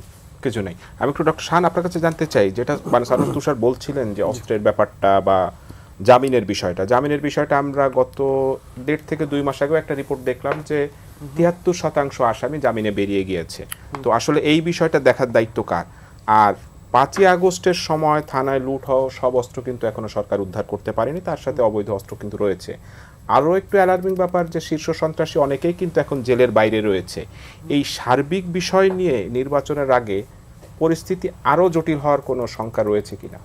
দেখুন, যে কথাটা বারবার বলা হচ্ছে, শঙ্কা তো অবশ্যই আছে, কিন্তু পুরো জিনিসটা ডিপেন্ড করে হচ্ছে গিয়ে সরকার সেটাকে কতখানি এই ঘটনাটাকে বুঝতে পারছে, সেই অনুযায়ী সরকার ব্যবস্থা নিচ্ছে কিনা। অবশ্যই এটা একটা চ্যালেঞ্জিং ঘটনা, আমার ধারণা কোনো রাজনৈতিক দল বা কোনো বিশ্লেষকই এটাকে অস্বীকার করবেন না। কিন্তু জিনিসটা হচ্ছে ব্যাপারটা এই পর্যায়ে যায়নি যে মাঝখানে আমরা কিছু করতে পারবো না, সেটা তখনই যাবে যদি সরকারের দিক থেকে আমরা কোনো ধরনের গ্রহণযোগ্য পদক্ষেপগুলো না দেখি। একটা মজার ব্যাপার দেখেন, এই সরকার উইথ অল ডিউ রেসপেক্ট তার সকল কার্যক্রম কেমন যেন একটা পিয়ার নির্ভর কার্যক্রম, মানে যত বেশি হচ্ছে গিয়ে যিনি প্রচারণাতে বিশ্বাসী, আপনি যখন কোনো একটা ব্যর্থতা, সে ব্যর্থতার বিপক্ষে হচ্ছে লজিক যে এই সময় এই হয়েছে, এই যে অ্যাকনলেজমেন্ট অফ ব্যর্থতা সেটা কিন্তু আমরা দেখি না। আপনি যে কথাটা তুষার ভাই একটু আগে বললেন যে এই যে স্বরাষ্ট্র উপদেষ্টা তার আপনি সবচাইতে কার্যকর পদক্ষেপ আপনি কি দেখেছেন? আপনি যেটা দেখেছেন, আপনি সোশ্যাল মিডিয়াতে যদি যান আপনি দেখবেন তিনি বিভিন্ন জায়গায় ঘুরে বেরিয়েছেন, বিভিন্ন ধরনের বক্তব্য দিয়েছেন পিয়ার। এই যে এই পিয়ার নির্ভর মানে রাষ্ট্র এইরকম একটা গুরুত্বপূর্ণ সময়ে সরকারের তো হচ্ছে গিয়ে পিআর চায় না, সরকারের কাছ থেকে তো হচ্ছে গিয়ে সরকার কত ভালো কাজ করছে এটা বোঝার সবচাইতে উপযুক্ত মাধ্যম হচ্ছে আমি সেটার ফল কি পাচ্ছি। সেই ফলের হচ্ছে গিয়ে রিয়াকশন বা রিফ্লেকশন যেটা হবে সেটা হচ্ছে আপনার এই নির্বাচনী ভায়োলেন্স কমছে কিনা, আপনার যে ক্যান্ডিডেট যারা আছেন তারা স্বাধীনভাবে তারা ঠিকঠাক মতো হচ্ছে গিয়ে ভোটারের কাছে যেতে পারছেন কিনা, ভোটাররা নিরাপদ ফিল করছেন কিনা। এই আউটকামটা তো হচ্ছে গিয়ে সরকারের সাফল্যের ইন্ডিকেশন। সরকারের সাফল্যের ইন্ডিকেশন তো আপনাকে সোশ্যাল মিডিয়াতে দেখানো না যে আমি এতগুলো জেলায় গিয়েছি, এতগুলো পুলিশ স্টেশনে গিয়েছি, অমুকের সাথে ঠাট্টা রসিকতা করেছি, খুব চমৎকার উত্তর দিয়েছি, উত্তর দিয়ে একদম হচ্ছে আমি যুক্তিসঙ্গত উত্তর দিয়ে আমি একদম সব উড়িয়ে দিয়েছি। এটাতে তো কিছু যায় আসে না যদি শেষ পর্যন্ত এইগুলোর কোনো রিফ্লেকশন আমরা হচ্ছে গিয়ে তার কাজগুলোতে না দেখি। সো ইম্পর্টেন্ট জায়গাটা হচ্ছে কি এইটা, এই যে চ্যালেঞ্জগুলোর কথা আপনি বললেন যে অফকোর্স এই চ্যালেঞ্জগুলো থাকবে, কিন্তু এটা সমাধান যদি হয় এইটা যে আপনি জাস্ট চিন্তা করুন ব্যাপারটা যে উনি যে এই সমাধানটা প্রপোজ করলেন যে আপনি হচ্ছে সংসদ নির্বাচনে যারা প্রার্থী হবে তারা লাইসেন্স নিয়ে তারা বন্দুক নিতে পারবে। তো তার মানেটাকে এক একটা আমরা যদি দেখি যে বাংলাদেশে 300টা আসন, প্রত্যেকটা যদি আমি গড়ে 10টা করেও ধরি তার চেয়েও বেশি হবে, 3000 প্রার্থী, সেই 3000 প্রার্থী বন্দুক নিয়ে ঘুরছেন। তো তাহলে এইটা আসলে এক্স্যাক্টলি কি বার্তাটা দেয় এবং আপনি কি ধরনের একটা সিচুয়েশন, আমরা কি মানে আমরা মার্কিন যুক্তরাষ্ট্রে দেখেছি যে আপনি যখন অস্ত্র এরকম অ্যাভেলেবল করে দেন সেটা হচ্ছে অনেক ধরনের ভায়োলেন্সের জন্ম দেয়, ম্যাসাকার সিস্টেম, এটা হ্যাঁ একটা ম্যাসাকার একটা সিচুয়েশন। আমরা কি সেই ধরনের একটা জায়গায় যেতে যাচ্ছি? প্রশ্নটা হচ্ছে আপনি যখন মন্ত্রণালয়ের দায়িত্বে আছেন, আপনি যখন সরকারের দায়িত্বে আছেন, আপনার কাছ থেকে তো আমরা এরকম উটকো অর্থহীন এবং মানে যেটার কোনো এভিডেন্স নেই এরকম কোনো সমাধান তো আমরা আশা করি না। আপনি একটা কিছু বলে দিলেন এবং তাতে আপনার ধারণা সব কিছু ঠিক হয়ে গেল, that is the problem. So problem আমার কাছে আপনার প্রশ্নের উত্তর হচ্ছে ওইটা যে এই জিনিসপত্রগুলো আমার কাছে প্রবলেম না, প্রবলেম হচ্ছে আপনি এটাকে অ্যাকনলেজমেন্ট করা অ্যান্ড দেন পিয়ারটা বাদ দিয়ে এক্সাক্ট পদক্ষেপটা নিয়ে দেখানো। যদি সেটা না করেন that is the problem. That's the problem. আমি একটু সাইফুল হক ভাই আপনার কাছে জানতে চাই যে আগামী নির্বাচন নিয়ে আসলে একটা চ্যালেঞ্জ রয়েছে, সেটা জোটের ভিতরে হোক বাইরে হোক, আওয়ামী লীগ ভোটের বাইরে থাকবে, জাতীয় পার্টিকেও ভোটের বাইরে রাখার একটা দাবি রয়েছে।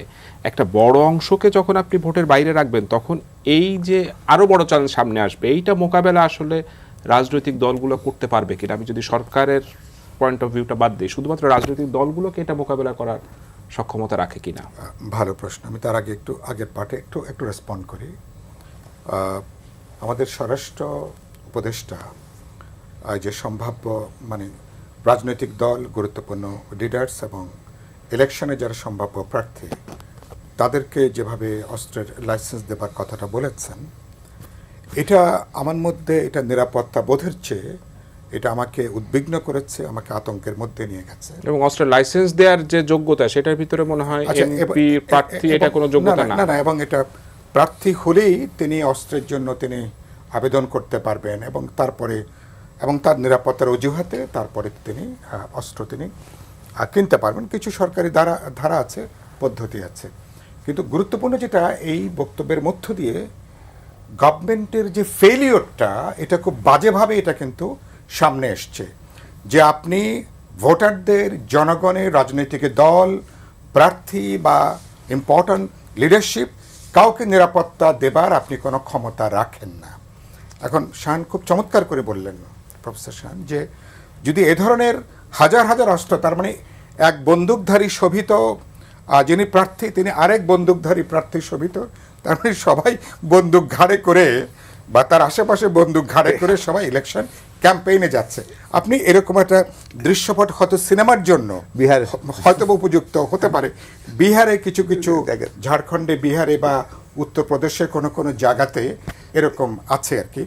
এবং এটা আমাদের হিস্ট্রিতে এই জায়গাটা নাই যে ইলেকশনটাকে আপনি উৎসব মুখর বলবেন, ইতিহাসের সেরা নির্বাচন বলবেন, এবং সেখানে শুধু এই বন্দুকের উপস্থিতি মানুষের মানে ভোটের যে টার্ন আউট এটাকে ড্রাস্টিক্যালি এটাকে কমিয়ে দেবে। এটাকে এই সাধারণ কাণ্ডজ্ঞান, কারণ মানুষ দেখবে তার মানে ভয় আছে, আতঙ্ক আছে, তার মানে এটা যে কোনো সময় এটা যে কোনো ঘটনা ঘটতে পারে। এবং এটা কি পরিমাণ দায়িত্বহীন একটা বক্তব্য, তার মানে এটা গভর্নমেন্টের টোটাল যে ফেলিওর, এটা তার বড় একটা এক্সাম্পল আজকে তার বক্তব্যের মধ্য দিয়ে। এটা কিন্তু আমি পার্টি অফিসে সন্ধ্যাবেলা আমি নিউজটা খেয়াল করিনি, আমাদের পার্টির কমরেডরা তারা তখন বললেন যে ভাই এই হচ্ছে আজকের খবর, তাহলে আমরা কি এরকম অস্ত্রের লাইসেন্সের জন্য এটা করব? আমি বললাম যে আমি সেটা জানি না, আপনারা আলাপ আলোচনা করেন।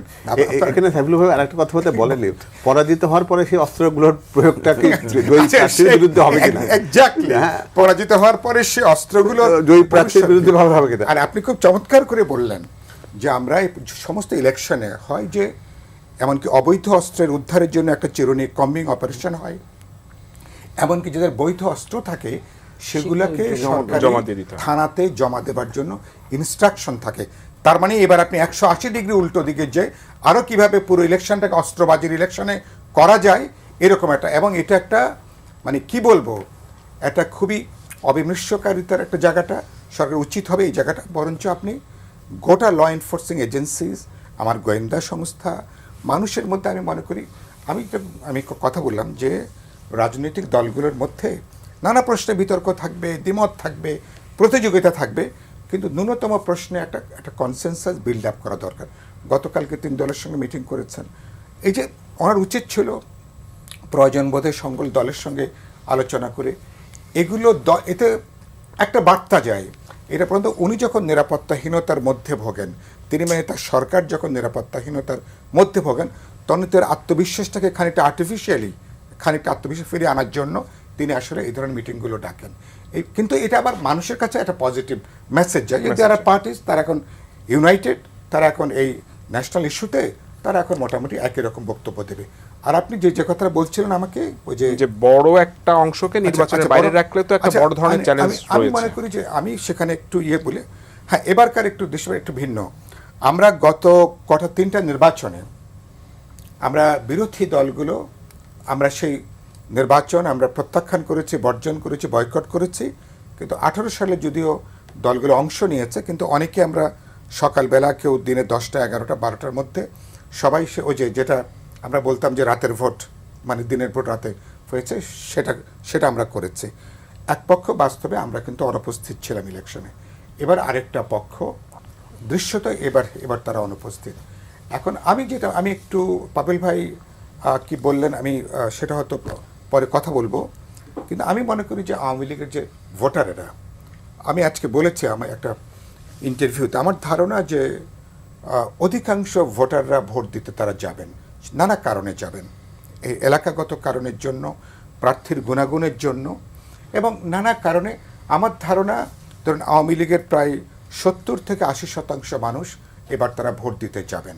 তাদের হয়তো যদি ধরে নিই তারা নৌকায় ভোট দিতেন, হয়তো মার্কাটা নাই, অথবা দলটা হয়তো ফিজিক্যালি সামনে নেই, কিন্তু এই মানুষ রাজনৈতিক চেতনা, তার সামাজিক কারণ, নানাবিধ কারণের জন্য, এবং এলাকার কোন এমপি কে জনপ্রতিনিধি হলে আমার জন্য সুবিধা, আমার অঞ্চলের জন্য সুবিধা, বা আমাদের এলাকার জন্য ভালো হবে, তিনি এইসব বিবেচনাগুলো কাজ করবেন।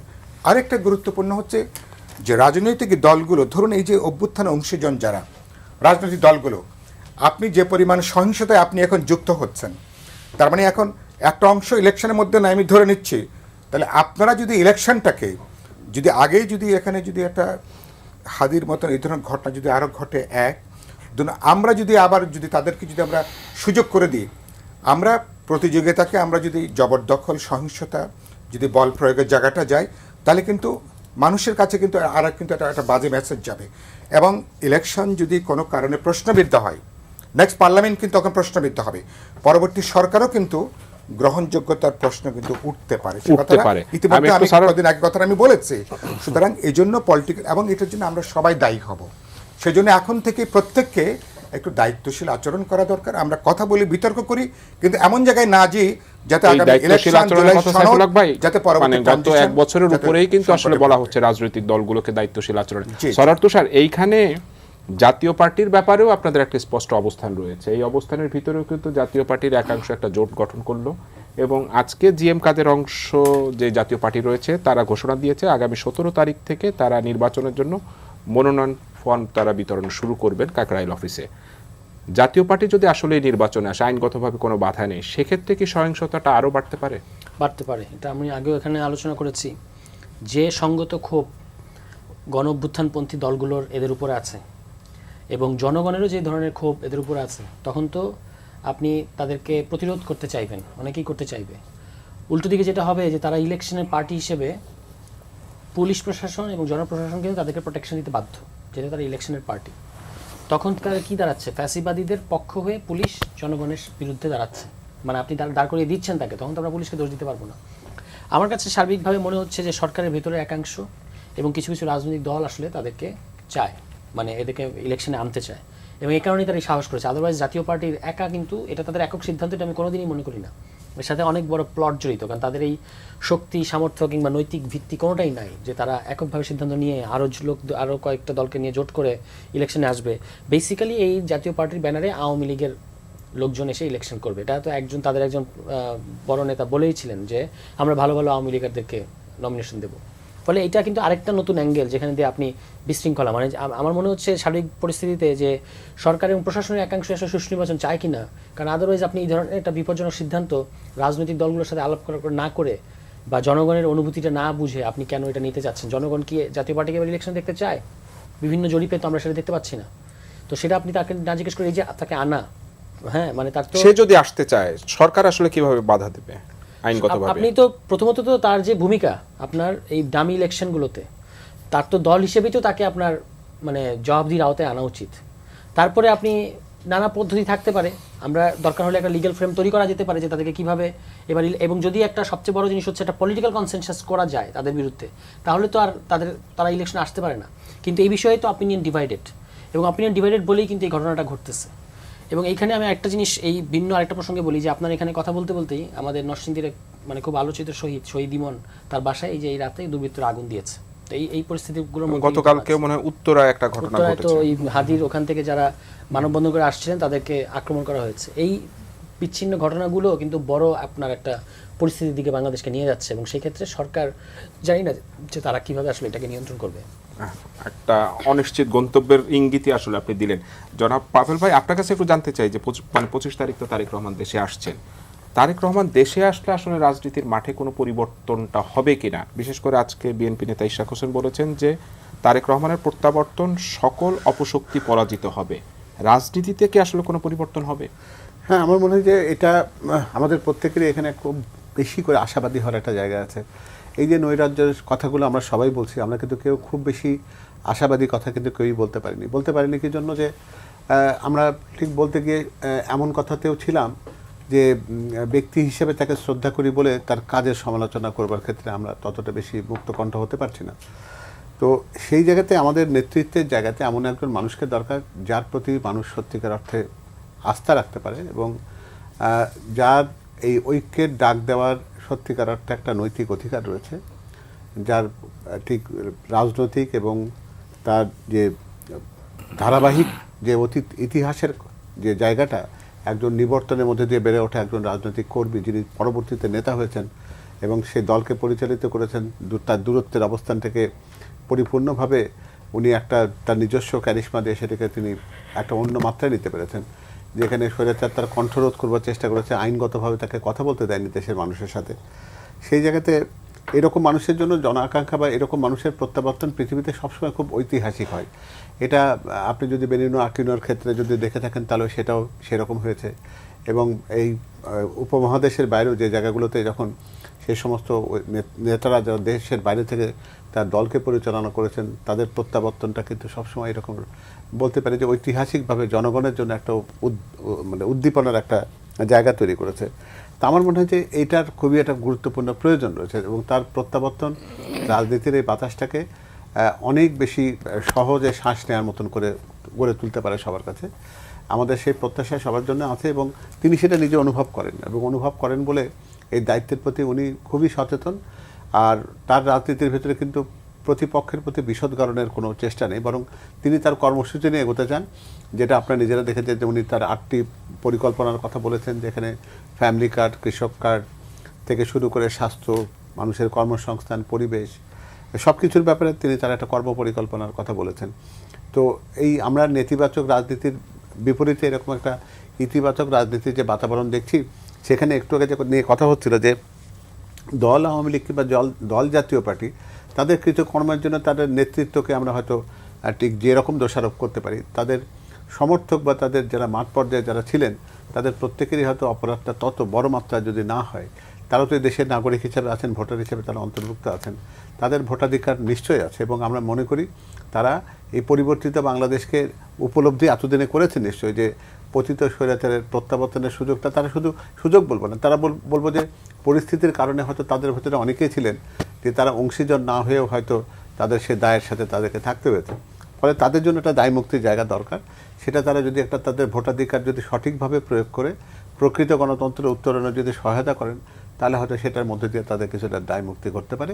মোটা দাগে আমি এই কথাটি বলতে চাই, জনাব তারেক রহমানের প্রত্যাবর্তন বাংলাদেশের রাজনীতির যে বাতাসটা এখনও পর্যন্ত গুমোট হয়ে আছে সেটাকে অনেক বেশি স্বচ্ছ করবে এবং রাজনৈতিক পরিবেশটাকে প্রত্যেকের জন্য সহনীয় করার ক্ষেত্রে বিরাট বড় একটা ভূমিকা পালন করবে। আমি একটু ডক্টর আসিফ খান আপনার কাছে জানতে চাই যে আওয়ামী লীগ এই যে হামলাগুলো করছে, নির্বাচন হবে কিনা সেইটা নিয়েও একটা শঙ্কা কিন্তু আওয়ামী লীগের জন্য আসলে তৈরি হয়েছে। এর মাধ্যমে আসলে আওয়ামী লীগ কি অ্যাচিভ করতে চায়? নির্বাচন যদি না হয় সেক্ষেত্রে আওয়ামী লীগের লাভটা কি? দেখুন, এটা আমার কাছেও একটা খুব বড় প্রশ্ন। মানে আমরা এখন পর্যন্ত যা দেখছি সেখানে আওয়ামী লীগের এখানে যে একটা বড় ধরনের অংশগ্রহণ আছে সেইটা আমরা দেখতে পাচ্ছি। Hopefully we will get more clear and evidence. এখন যা আছে সেটার ভিত্তিতে যদি বলি, সো এসেনশিয়ালি মানে আমি যদি রাজনৈতিক দল হিসেবে তার রাজনৈতিক স্ট্র্যাটেজির জায়গা থেকে চিন্তা করি, আমি আসলে এই যে তারা যে কাজটা করছেন এটার মাধ্যমে আমি ঠিক জানি না যে একটা জিনিস হতে পারে যে কথাটা অনেকেই বলে আসছিলেন দীর্ঘ সময় ধরে, যে এই রাজনৈতিক দলটা এখন আর আসলে রাজনৈতিক দল লেভেলে নেই, এইটা এখন হচ্ছে গিয়ে কমপ্লিটলি ডিফারেন্ট একটা ওয়েতে কাজ করছে, যেটা অনেক বেশি সন্ত্রাসী সংগঠনের কাজগুলোর সাথে যায়। মানে একটা ব্যাখ্যা হতে পারে এরকম যে আদারওয়াইজ আমি যদি রাজনৈতিক স্ট্র্যাটেজি হিসেবে চিন্তা করি, মেবি পলিটিক্যাল একটা সরকার চলে আসলে একদম খুব ক্লিয়ারলি যদি আমি বলি, তাহলে তার সাথে কোনো একটা আন্ডারস্ট্যান্ডিংয়ে যাওয়া, তার হচ্ছে গিয়ে পলিটিক্যাল পার্টির যে স্ট্রাকচার আছে সেটা ঠিক করা, সেটা হচ্ছে গিয়ে মোর একটা পলিটিক্যাল পার্টির কাজ। একটা পলিটিক্যাল পার্টি সেই জায়গা থেকে কাজ করতে পারে, সেই অ্যাঙ্গেল থেকে তার অ্যাক্টিভিটিস ঠিক করতে পারে, স্ট্র্যাটেজি ঠিক করতে পারে। কিন্তু তার এই কাজের জন্য দেখেন হচ্ছে নির্বাচন দরকার, যে নির্বাচনে সে অংশগ্রহণ না করতে পারলেও তার হচ্ছে নির্বাচনটা দরকার। কিন্তু আমি নির্বাচনটা হতে দেবই না, এইটা যদি উদ্দেশ্য হয় তাহলে তার মানে সে সেই স্ট্র্যাটেজিতে চিন্তা করছে না। তাহলে আমি যদি এই নির্বাচনটা হতে না দিই, তার মানেটাকে আমি একটা অ্যাবসলিউট ক্যাওস তৈরি করতে চাচ্ছি। আমি ক্যাওসটা কেন তৈরি করতে যাচ্ছি? ক্যাওসটা তৈরি করতে যাচ্ছি যাতে একটা কমপ্লিটলি আনসার্টেন একটা সিচুয়েশন হয়, যে আনসার্টেনটি থেকে কি হতে পারে আমি জানি না, তার মাধ্যমে আমি হয়তো অন্য কারো সাহায্যে ক্ষমতায় চলে আসার বা হচ্ছে আবারও রাজনীতিতে ঢোকার একটা পাই, যেটা নিয়মতান্ত্রিক পদ্ধতিগত গণতান্ত্রিক কোনো প্রক্রিয়া না। সো যদি সেই রাজনৈতিক দলটা এইভাবে চিন্তা করে থাকে, তাহলে এসেনশিয়ালি দুটা ঘটনা ঘটতেছে। এক, বাংলাদেশের বর্তমান যারা আছেন, যারা ভোটার বা ইসেরা আছেন, তারা এই দলটা সম্বন্ধে কি চিন্তা করছেন এটা সম্বন্ধে তাদের কোনো আইডিয়া নেই। তাদের খুব সম্ভবত ধারণা হয়েছে যে মানে everyone is ready to welcome them, এরকম একটা আইডিয়া থেকে তারা কাজ করতেছেন। তার মানে হচ্ছে যে আমরা যে বিভিন্ন জরিপ, শুধু জরিপ না, এটা আমার ধারণা এখানে যারা আছেন রাজনৈতিক হিসেবে তারা সবাই জানেন যে কি পরিমাণ হেট্রেড এই ইস্যুটার প্রতি আছে। সো তারা ওইটার বাইরে থেকে যখন কোনো একটা চিন্তা করেন, তার মানে তারা ডিফারেন্ট একটা বাবলে বসবাস করছেন। তার মানে এই পলিটিক্যাল পার্টিটার আসলে হচ্ছে কি মানে জনগণের সাথে কোনো ধরনের কানেকশনের জায়গা আমি দেখছি না। তাহলে এইটা হচ্ছে একটা। সেকেন্ডটা হচ্ছে তাহলে প্রথাগত যে প্রক্রিয়া, সেই রাজনীতির চিন্তাটাকে তারা বাদ দিয়ে তারা আসলেই হচ্ছে গিয়ে চিন্তা করছেন যে আমি কিভাবে সব কিছু ডিসরাপ্ট করে করতে চাই। তাহলে এটা এই দলটাকে আপনি আর ওই প্রথাগত রাজনৈতিক প্রক্রিয়া আপনি এটাকে আর ডিল করতে পারবেন কিনা, সেই প্রশ্নটা আবারও সামনে চলে আসে। জনাব সাইফুল হক, আপনার কাছে একটু জানতে চাই যে আসলে নির্বাচন নিয়ে একটা শঙ্কার কথা আসলে এখানে সবার মধ্যেই আছে যে সময় মতো একটা সুন্দর ইলেকশন হবে কিনা। আজকে নির্বাচন কমিশনার আবুল ফজল মোহাম্মদ সানাউল্লাহ বলেছেন যে ভবিষ্যতে চোরাগুপ্তা হামলার আশঙ্কাকে উড়িয়ে দেওয়া যায় না। তফসিল ঘোষণার পরে আপনি আইনশৃঙ্খলা পরিস্থিতি তো আসলে নির্বাচন কমিশনের হাতেই থাকবে। আমরা স্বরাষ্ট্র মন্ত্রণালয়ের সমালোচনা করছি, নির্বাচন কমিশনের কি বডি ল্যাঙ্গুয়েজটা আপনি দেখেন, তার সক্ষমতাটা আসলে কতটুকু রয়েছে? গুরুত্বপূর্ণ। আমি ইতিমধ্যে আমরা ইলেকশন কমিশনকে গত এক মাসে দুবার আমাদের সঙ্গে দেখা হয়েছে। একবার আমরা দলগতভাবে ইলেকশন কমিশনের সাথে সাক্ষাৎ হয়েছে, আরেকবার যে তারা বিভিন্ন দলগুলোর সাথে তারা যে বৈঠক করেছেন তখন আরেক দফা তখন কথা হয়েছে। আর সেখানে ইলেকশন কমিশনের সক্ষমতার ব্যাপারটা সেখানে আমি উত্থাপন করেছিলাম। এবং একটা হলো যে আমাদের এখানে তফসিল ঘোষণা করবার পরে ইলেকশন কমিশনের কিছু তাদের কাজের কিছু পরিধি বেড়ে যাচ্ছে, নির্বাচন সংশ্লিষ্ট মন্ত্রণালয় যেগুলো আছে, হোম মিনিস্ট্রি থেকে শুরু করে ল মিনিস্ট্রি থেকে শুরু করে এরকম প্রাসঙ্গিক অনেকগুলো মিনিস্ট্রি আছে, এগুলোর যে কোনো গুরুত্বপূর্ণ সিদ্ধান্ত ইলেকশন কমিশনের সম্মতির বাইরে নেয় না বা নেওয়ার যায় না, এরকম একটা প্র্যাকটিস আমরা এখানে দেখে আসছি। আমরা বলেছিলাম যে ইলেকশন কমিশনারের সরকারের সঙ্গে আলাপ আলোচনা করে তাদের যে অথরিটি এই জায়গাটা রাখা দরকার। এবং এখনকার যে পরিস্থিতি, আমি ইলেকশন কমিশনের আমি এখনো পর্যন্ত ওই পরিমাণ সক্ষমতা আমি দেখছি না। ইলেকশন কমিশন এবং তারা, এটা আমি বহু আগেও বলেছি যে 5 জন ফেরেশতারা থাকলেও বা আরও যদি 5 জন ফেরেশতা যুক্ত করি, 10 জন ফেরেশতা মিলেও এখানে বাংলাদেশের এখন যে পরিস্থিতি, অবাধ নিরপেক্ষ বিশ্বাসযোগ্য বা প্রতিদ্বন্দ্বিতাপূর্ণ কোনো নির্বাচন, যে নির্বাচন তারা করার যে সক্ষমতার প্রশ্ন, আশাবাদের জায়গা আছে। আশাবাদের জায়গাটা কোথায়? আমি বলেছি যে এটা কোনো সার্কাস দেখানোর কোনো বিষয় না, এটা একটা যৌথ অর্কেস্ট্রার ব্যাপার। ইলেকশন কমিশন এবং সরকার, তাদের পলিটিক্যাল উইলটা হচ্ছে সবচেয়ে গুরুত্বপূর্ণ। আমরা একটা ফেয়ার ইলেকশন, আমরা একটা কম্পারেটিভলি, তুষার খুব ভালো শব্দ বলেছে, ইতিহাসের সেরা নির্বাচনের দিকে আমরা তাকিয়ে রাখছি না, মোটামুটি একটা ক্রেডিবল ইলেকশন, বাংলাদেশ স্ট্যান্ডার্ডে মানুষ ভোট দিতে পারবে, পছন্দের দল বা প্রার্থীকে মানুষ বাছাই করতে পারবে, গ্রহণযোগ্য প্রতিদ্বন্দ্বিতাপূর্ণ ইলেকশন হবে। That should be more than enough. আপাতত আমার এখানে আপরাইজিংয়ের পরের যে এখানে বিভিন্ন পক্ষজনের যে পরিস্থিতি, এটাকে রেখে সরকার উচিত তার পলিটিক্যাল সিদ্ধান্তটা খুবই গুরুত্বপূর্ণ। সরকার এখনো পর্যন্ত, আমি বলেছি, নিরপেক্ষতার পরীক্ষায় ভালো নম্বর পেয়ে সরকার পাশ করতে পারেনি। এটা আমরা প্রতিদিন সরকারের আচরণে, বিহেভিয়ারের কাজে এটা আমরা দেখছি। সরকার ইলেকশন কমিশনকে ফুল কনফিডেন্স নেওয়া দরকার, রাজনৈতিক দল, জনগণ, ভোটারদেরকে, নির্বাচন সংশ্লিষ্ট সকল প্রতিষ্ঠানকে আস্থার মধ্যে নেওয়া, বিশেষ করে জনগণকে মানুষের মধ্যে একটা উৎসাহের জায়গাটা তৈরি করা। আমাদের ছাত্র তরুণরা, যে বাচ্চারাও যে একদম নিরাপদ সড়কে যারা দাঁড়িয়ে গিয়েছিলেন না, এরকম তরুণ ছাত্র যুবকদেরকে স্বেচ্ছাসেবক হিসাবে বিভিন্ন জেলা উপজেলায় শিক্ষা প্রতিষ্ঠান, তারা যদি ওরকম দাঁড়িয়ে যায় যে আপনারা ইলেকশন করেন, আমরা ওই যে আছে না, দেখেন না যে ফুটবল প্লেয়ার সময় বড় ব্যানার থাকে ফেয়ার প্লে, আমরা একটা ভালো, আমরা সেখানে কোনো ফাউল দেখতে চাই না, এরকম এটা কোনো জাগরণ যদি তৈরি করা যায়, এটা এখনো সম্ভব।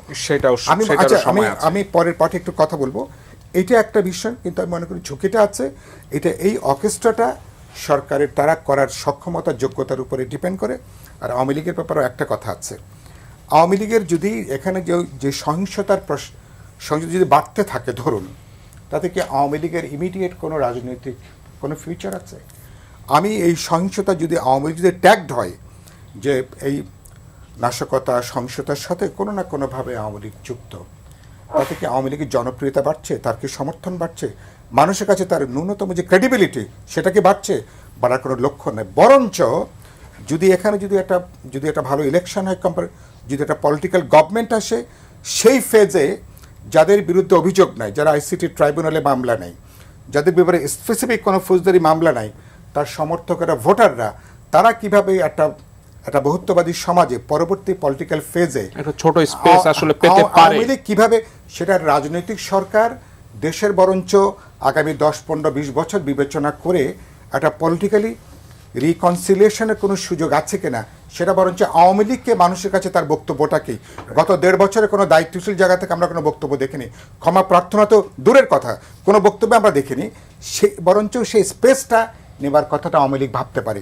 নির্বাচন পণ্ডহীন ব্যাপারটা এরকম না, নির্বাচন তারপরে 3 মাসের মধ্যে এখানে একটা পরিস্থিতি হবে আর মানুষ ডেকে এখানে তাদেরকে ক্ষমতায় বসাবে, এরকম সিনারিও অদূর ভবিষ্যতে বাংলাদেশে হবে না। আমি একটু সারাত তুষার আপনার কাছে জানতে চাই, আপনি স্বরাষ্ট্র উপদেষ্টার কথা বলছিলেন যে উনি আসলে কিভাবে দায়িত্ব পালন করছে, সেটা নিয়ে একটা প্রশ্ন রয়েছে। এই ক্যাবিনেট গঠিত হওয়ার পরে তো স্বরাষ্ট্র উপদেষ্টা প্রথম যিনি হয়েছিলেন ডক্টর সাখাওয়াত হোসেন, তার ব্যাপারেও তার পদত্যাগের জন্য আপনারা আন্দোলন করেছিলেন। এখন কি মনে হয় যে আসলে ওনাকে সরানোটা একটা ভুল ছিল? না, আমরা আন্দোলন করেছি এরকম, হয়তো দুই একটা তার পদত্যাগের দাবি উঠেছিল এবং সেই পরিপ্রেক্ষিতে আসলে সরানো হয়েছে। আসলে একটা বক্তব্যের কারণে সরিয়ে দেওয়া হয়েছিল। যদি আপনি তুলনা করেন এই দুজনের মধ্যে, অবশ্যই উনি মোর ক্যাপেবল, এই সাখাওয়াত সাহেব, কারণ উনি নিজে একজন আর্মি পার্সন ছিলেন অতীতে এবং তার যথেষ্ট হোল্ড আছে পরিস্থিতির উপরে, কমান্ড আছে কথার মধ্যে। সবচেয়ে জরুরি হচ্ছে যে যার হাতে, যার দ্বারা পুরো আইন শৃঙ্খলা পরিস্থিতিটা মানে নির্ভর করে, মানুষ তো তার কথায়, এবং যারা অফিসার্স আছে বিভিন্ন র্যাঙ্কের, তারা ওনার কথার দিকে কিন্তু তাকিয়ে থাকে, যিনি স্বরাষ্ট্র উপদেষ্টা বা স্বরাষ্ট্রমন্ত্রী, তার কথায় কমান্ড আছে কিনা, ওটা থেকেই অনেক কিছু নির্ভর করে। কিন্তু উনি যেভাবে আপনারা ডিল করেন এখন যিনি আছেন, এতে তো আরও মানে জিনিসটাকে খুব মানে উনি তামাশা বানিয়ে ফেলেন, যেটা আমি একটু আগে বললাম, যে উনি বেল্ট ধরে টান দেন, উনি যৌতুক নিয়ে প্রশ্ন করেন, উনি এটা করেন, মানে মনে হয় যে একটা খুব এগুলো করে একটা বিরাট উনি দেখাচ্ছেন যে আমি খুব মাইডিয়ার টাইপের লোক। রঙ্গরসিকতা। এটা মাইডিয়ার টাইপের বিষয় না তো, এটা হচ্ছে যে আপনাকে শক্ত কমান্ড দিতে হবে যে এই জিনিসগুলো করেন। উনি আমাদের নরসিংদী গেলেন কিছুদিন আগে, আমার যে এলাকা, উনি তো এখানকার পরিস্থিতি সম্পর্কে কোনো কিছুই জানেন না। উনি যে ব্রিফটা করলেন, আপনার দায়িত্ব কি? আপনি স্বরাষ্ট্র উপদেষ্টা, আপনি একটা জেলায় যাচ্ছেন, আপনি পুরো ইন্টেলিজেন্স গ্যাদার করবেন যে এই সমস্যা আছে, আপনি সেই তথ্যগুলো বলবেন এবং সেই নির্দেশনা দিবেন। উনি তো জায়গার নামই বলতে পারছেন না গিয়ে, এবং সেখানে তার মানে ফলে পুরো বিষয়টা হচ্ছে যে ওনাকে আসলে এখান থেকে সরানো দরকার সুষ্ঠু নির্বাচনের স্বার্থে। উনি কৃষি মন্ত্রণালয়ে থাক, একটা এখন তো জটিল সময়, এখন একজন দুইটা মন্ত্রণালয় সামলাতে পারবে না, বিশেষত ওনার মতো ব্যক্তি। আপনার মনে হয় যে এই ক্যাবিনেটের ভিতর থেকেই স্বরাষ্ট্র উপদেষ্টা, ভালো স্বরাষ্ট্র উপদেষ্টা পাওয়া সম্ভব? দরকার হলে আরো ভালো ক্যাপেবল লোক আপনি নেবেন, এই কয়েকজনের মধ্যে তো সীমাবদ্ধ থাকা দরকার নাই। কিন্তু মানে আমি বলছি যে উনি দরকার হলে আলুর বাম্পার ফলন ঘটাক কৃষি মন্ত্রণালয় থেকে। স্বরাষ্ট্র মন্ত্রণালয়ে আপনি ভালো ক্যাপেবল মানুষকে আনা উচিত, যাতে করে হচ্ছে যিনি প্রধান উপদেষ্টা থেকে সরাসরি প্রধান উপদেষ্টা, স্বরাষ্ট্র উপদেষ্টা এবং সিইসি, এই তিনজন কিন্তু আপনার পুরো নির্বাচনটা কন্ডাক্ট করার ক্ষেত্রে সবচেয়ে ভাইটাল তিনজন ব্যক্তি। ফলে এর মধ্যে জাহাঙ্গীর সাহেব আপনি দেখবেন যে উনি কিন্তু 3-4 দিন ধরে নিখোঁজ থাকেন যখন এই ধরনের সিরিয়াস ঘটনা ঘটে। ফলে উনাকে দিয়ে এটা হবে না, এটা হচ্ছে আমার কথা। আমি একটু পাবেল ভাই আপনার কাছে জানতে চাই যে আজকে ভারতীয় হাই কমিশনারকে তলব করা হয়েছিল পররাষ্ট্র মন্ত্রণালয়, এবং সেখানে বলা হয়েছে যে শেখ হাসিনার উস্কানিমূলক বক্তব্য আসলে নির্বাচন ঘিরে বাংলাদেশ সরকারের উদ্বেগের কথা জানানো হয়েছে, এবং আরও একটি বক্তব্য দেওয়া হয়েছে যে শরীফ ওসমান হাদির উপর হত্যা চেষ্টা জড়িত সন্দেহভাজনদের ভারতে পালিয়ে যাওয়া রোধে দিল্লির সহযোগিতা চাওয়া হয়েছে। আপনি কি মনে করেন? এবং শেখ হাসিনা আসাদুজ্জামান কামালকে দ্রুত প্রত্যর্পণের আহ্বানও জানানো হয়েছে। শেখ হাসিনা আসাদুজ্জামান কামাল এদেরকে ফেরানোর জন্য সরকার আসলে যে উদ্যোগ নিয়েছে, এর বাইরে আসলে আর কিছু করা সম্ভব কিনা? আসলে এই ব্যাপারটা কিন্তু এত সরল জায়গাতে নেই। একেবারে প্রায় 3টি ভিন্ন ভিন্ন প্রসঙ্গ ছিল। একটা ছিল যে উস্কানিমূলক বক্তব্য যেটা আসছে সেটার ব্যাপারে সরকার তার অবস্থানটা জানিয়েছে। 2 নম্বরে যে ওসমান হাদির যারা ঘাতক বলে যাদেরকে আমরা আশঙ্কা করছি, তারা পালিয়ে ভারতে গিয়ে নিরাপদ আশ্রয় নিয়েছে। আর তৃতীয়ত হচ্ছে যে শেখ হাসিনা বা অন্যান্য অপরাধী পর্যায়ক্রমিকভাবে হয়তো এই অপরাধীদের সংখ্যা বাড়তেই থাকবে, ফলে তাদেরকে দেশে ফেরানোর ব্যাপারটা নিয়ে কথা আছে। প্রশ্ন হচ্ছে যে এই কথাগুলোর উত্তর কি হতে পারে, এটা পররাষ্ট্র মন্ত্রণালয়ের সাথে যারা আছেন তারা জানেন এগুলো সবগুলো কিন্তু ডিপ্লোম্যাটিক আনসার আছে। এই ডিপ্লোম্যাটিক আনসারের ভিতর থেকে আপনি কিন্তু কোনো উত্তর বের করতে পারবেন না। এগুলো কিছু কিছু শব্দ, যে শব্দকে ব্যাখ্যা করে আপনি সারাদিন ধরে আলোচনা করতে পারবেন, কিন্তু মূল কথা কোথাও আসবে না। অর্থাৎ ওরা বলবে যে ভারত ভূমি কখনোই কোনো অপরাধীদের অপরাধ হতে দেওয়া যাবে না, এটা ডিপ্লোম্যাটিক শব্দ। সুতরাং হাদির প্রশ্নের উত্তর আপনি পেয়ে গেছেন। দ্বিতীয় প্রশ্ন হচ্ছে যে ওনারা ওই দেশে আছেন, তারা তাদের নিজস্ব অবস্থান থেকে তারা ওখানে আছেন, কতদিন তারা থাকবেন, কীভাবে থাকবেন, এটা তাদের ইচ্ছা, সেটার ব্যাপারে তারা কোনো কিছু চিন্তা অন্যর অর্থে করেছেন, এরকম হয়তো তারা উত্তরটা দেবেন, এরকম মনে করার কোনো কারণ নেই। এখন প্রশ্নটা হচ্ছে যে এখনও পর্যন্ত ভারত কীভাবে বিষয়টাকে ভাবছে সেটি হলো দেখার বিষয়। ভারত কি এখনও ভাবে যে বাংলাদেশের জনগণ শেখ হাসিনাকে পরবর্তী পর্যায়ে একটা গণ অভ্যুত্থানের মধ্যে আর একটা এরকম পাল্টা অভ্যুত্থানের মধ্যে তাকে স্বাগত বরণ করার জন্য প্রস্তুতি নিচ্ছে, তার জন্য সেই সময়টুকু পর্যন্ত তাকে সেই জায়গাতে আশ্রয়ের ব্যাপারটা নিশ্চিত করা যেতেই পারে। তো এই জায়গায় যারা হাই কমিশন, তো শুধু একটা হাই কমিশন হিসেবে থাকে না, তাদেরও কিন্তু বিভিন্ন রকম তথ্য সংগ্রহের ব্যাপক একটা বিস্তৃত সোর্স আছে। বিশেষ করে ভারতীয় হাই কমিশনের তো অনেকগুলো জায়গাতে সহকারী high commission office, deputy high commission office, এগুলো তাদের বিস্তৃত আছে। তো এই তথ্য তারা জানে, যে জনগণের অনুভূতি তাদের না জানার কোনো কারণ নেই। তারপরে হয় কি, আশার বিপরীতে আশায় যদি কিছু একটা থাকে সেরকম, এবং ডিপ্লোম্যাসিতে তারা হয়তো এই কথাটিতে থাকতে চাইছেন যে আমরা যদি একেবারে সাদাকে সাদা কালোকে কালো বলে ফেলি তাহলে ধূসর তো কাউকে বলতে পারবো না। তো ডিপ্লোম্যাসির ভাষাগুলো সাধারণত ধূসর জায়গায় থাকে। আপনি এটাকে সাদার দিকে নিতে চাইলে আপনি বলবো আশাবাদী মানুষ, এটাকে একবার কালো করে ফেললে বলবো যে আপনি নিরাশাবাদী মানুষ। তাদের প্রশিক্ষণটা এইভাবে দেওয়া হয়। তো ফলে একজন হাই কমিশনারকে ডেকে আমাদের পররাষ্ট্র মন্ত্রণালয় বা পররাষ্ট্র বিভাগ তার কাছ থেকে কোনো সদুত্তর পাবেন এই প্রত্যাশা করে সম্ভবত তারাও ডাকেননি, এবং তিনিও জানেন যে যে তিনি ওখানে কোনো সদুত্তর দেওয়ার জন্য যাচ্ছেন না। যাচ্ছেন না। ঠিক এই জবাবে ডক্টর শাহান আপনার কাছে জানতে চাই যে ভারতের পররাষ্ট্র মন্ত্রণালয় একটা বিবৃতি দিয়েছে, পাবেল ভাই যেটা আসলে একটু বলছিলেন, একটু টাচ করে গেছেন। তারা বলছেন যে বাংলাদেশের শান্তিপূর্ণ পরিবেশে একটু অবাধ, সুষ্ঠু, নিরপেক্ষ নির্বাচন এবং গ্রহণযোগ্য নির্বাচনের পক্ষে ভারত, এবং বন্ধুপ্রতি বাংলাদেশের জন্য ক্ষতিকর কোনো কর্মকাণ্ড ভারত কখনো তার ভূখণ্ড ব্যবহার করতে দেবে না। এই বিবৃতিটা কি একেবারেই আনুষ্ঠানিক একটা বিবৃতি, মানে আনুষ্ঠানিকতার অংশ কিনা? কারণ শেখ হাসিনাকে ফেরত দেওয়ার জন্য যে চিঠি দেওয়া হয়েছিল সেটা জবাব কিন্তু আসলে এখনো বাংলাদেশের পররাষ্ট্র মন্ত্রণালয় পাইনি। এটার উত্তর আমার জন্য দেওয়া ডিফিকাল্ট। আমি আন্তর্জাতিক সম্পর্ক বিষয়ে আসলে জানি না, বা কাজে ওই যে বিষয়ে জানি না সেই বিষয়ে আমি কথা বলতে চাই না। বাট যেটা হচ্ছে খুব ইম্পর্টেন্ট, যে অফকোর্স আপনি যেটা বললেন যে আমরা ফর্মাল প্রসিডিওরে যেটা দেখছি, সেইখানে হচ্ছে গিয়ে এখান থেকে যে দাবি বা যা বলা হচ্ছে সেটা একটা খুব ক্লিয়ার আনসার ইন্ডিয়ান গভর্নমেন্টের কাছে আছে, সেটাকে হচ্ছে গিয়ে খুব বেশি কিছু হিসেবে দিচ্ছে না। কাজে আমার কাছে মনে হয় না যে আমরা এই ধরনের চেষ্টা করে আমরা আসলে কিছু করতে পারবো, বা এইটা মোটামুটি ভারতের উপরেই ডিপেন্ড করবে। সে আসলে হচ্ছে গিয়ে যদি, মানে আমার কাছে যেটা মনে হয় যে পলিটিক্যাল ক্যালকুলেশন হিসেবে ভারত তার নিজস্ব ইন্টারেস্টের জায়গা থেকে চিন্তা করবে। যতক্ষণ পর্যন্ত তার ইন্টারেস্টের সাথে হাসিনাকে ফেরত পাঠানো এইটা অ্যালাইন না হচ্ছে, ততক্ষণ পর্যন্ত আমরা এই সে আসলে করবে না। আমি একটু সাইফুল ভাই আপনার কাছে জানতে চাই, আমার সময় একেবারেই শেষের দিকে, নির্বাচনের জোট নিয়ে একটা আপনাদের সাথে বিএনপির একটা টানাপোড়েন আসলেই চলছে, এখন কি পর্যায়ে রয়েছে এই নির্বাচনের জোটে? আসলে আমার আগ্রহ ছিল আচ্ছা ও ব্যাপারে কথা বলা। আচ্ছা যাই হোক, আমি সময় যেহেতু কম, না বিএনপির সাথে তো আমাদের একটা লম্বা পথ চলা। আমরা যুগপৎ আন্দোলন থেকে শুরু করে এখন হয়তো মাঠে আন্দোলনের কর্মসূচি নেই, বাট ব্রডলি নানা ইস্যুতে আমাদের একদম বোঝাপড়া আছে, আমরা আলোচনা করি, কথাবার্তা বলি এটার জন্য। আর আমরা গুরুত্বপূর্ণ যেটা বলেছি যে আমরা বিএনপির সঙ্গে আমাদের ঐক্যের বেসিসটা ছিল 31 দফা। একদিকে হাসিনার রেজিমের পরিবর্তন, এবং যে ব্যবস্থা একটা দল একটা ব্যক্তিকে কর্তৃত্ববাদী শাসকে করে, এরকম একটা ফ্যাসিবাদী দুঃশাসন কায়েম করে, সে ব্যবস্থার যে রাষ্ট্রীয় এবং ব্যবস্থাগত সাংবিধানিক যে উৎস, তার একটা মৌলিক একটা পরিবর্তন, তার একটা ডেমোক্রেটিক একটা রিফর্ম করা, দ্যাট ইজ দ্য এজেন্ডা।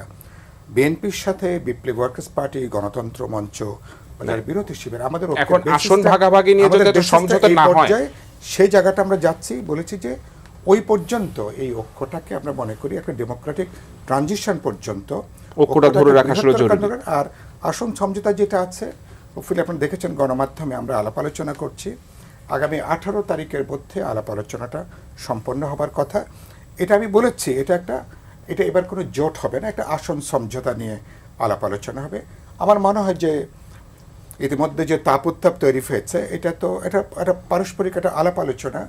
এটা যারা আসন সমঝোতা চান তাদের দিক থেকে যেমন প্রয়োজন আছে, আর বিএনপিরও কিছু দায় আছে, তারও কিছু ঠেকা আছে।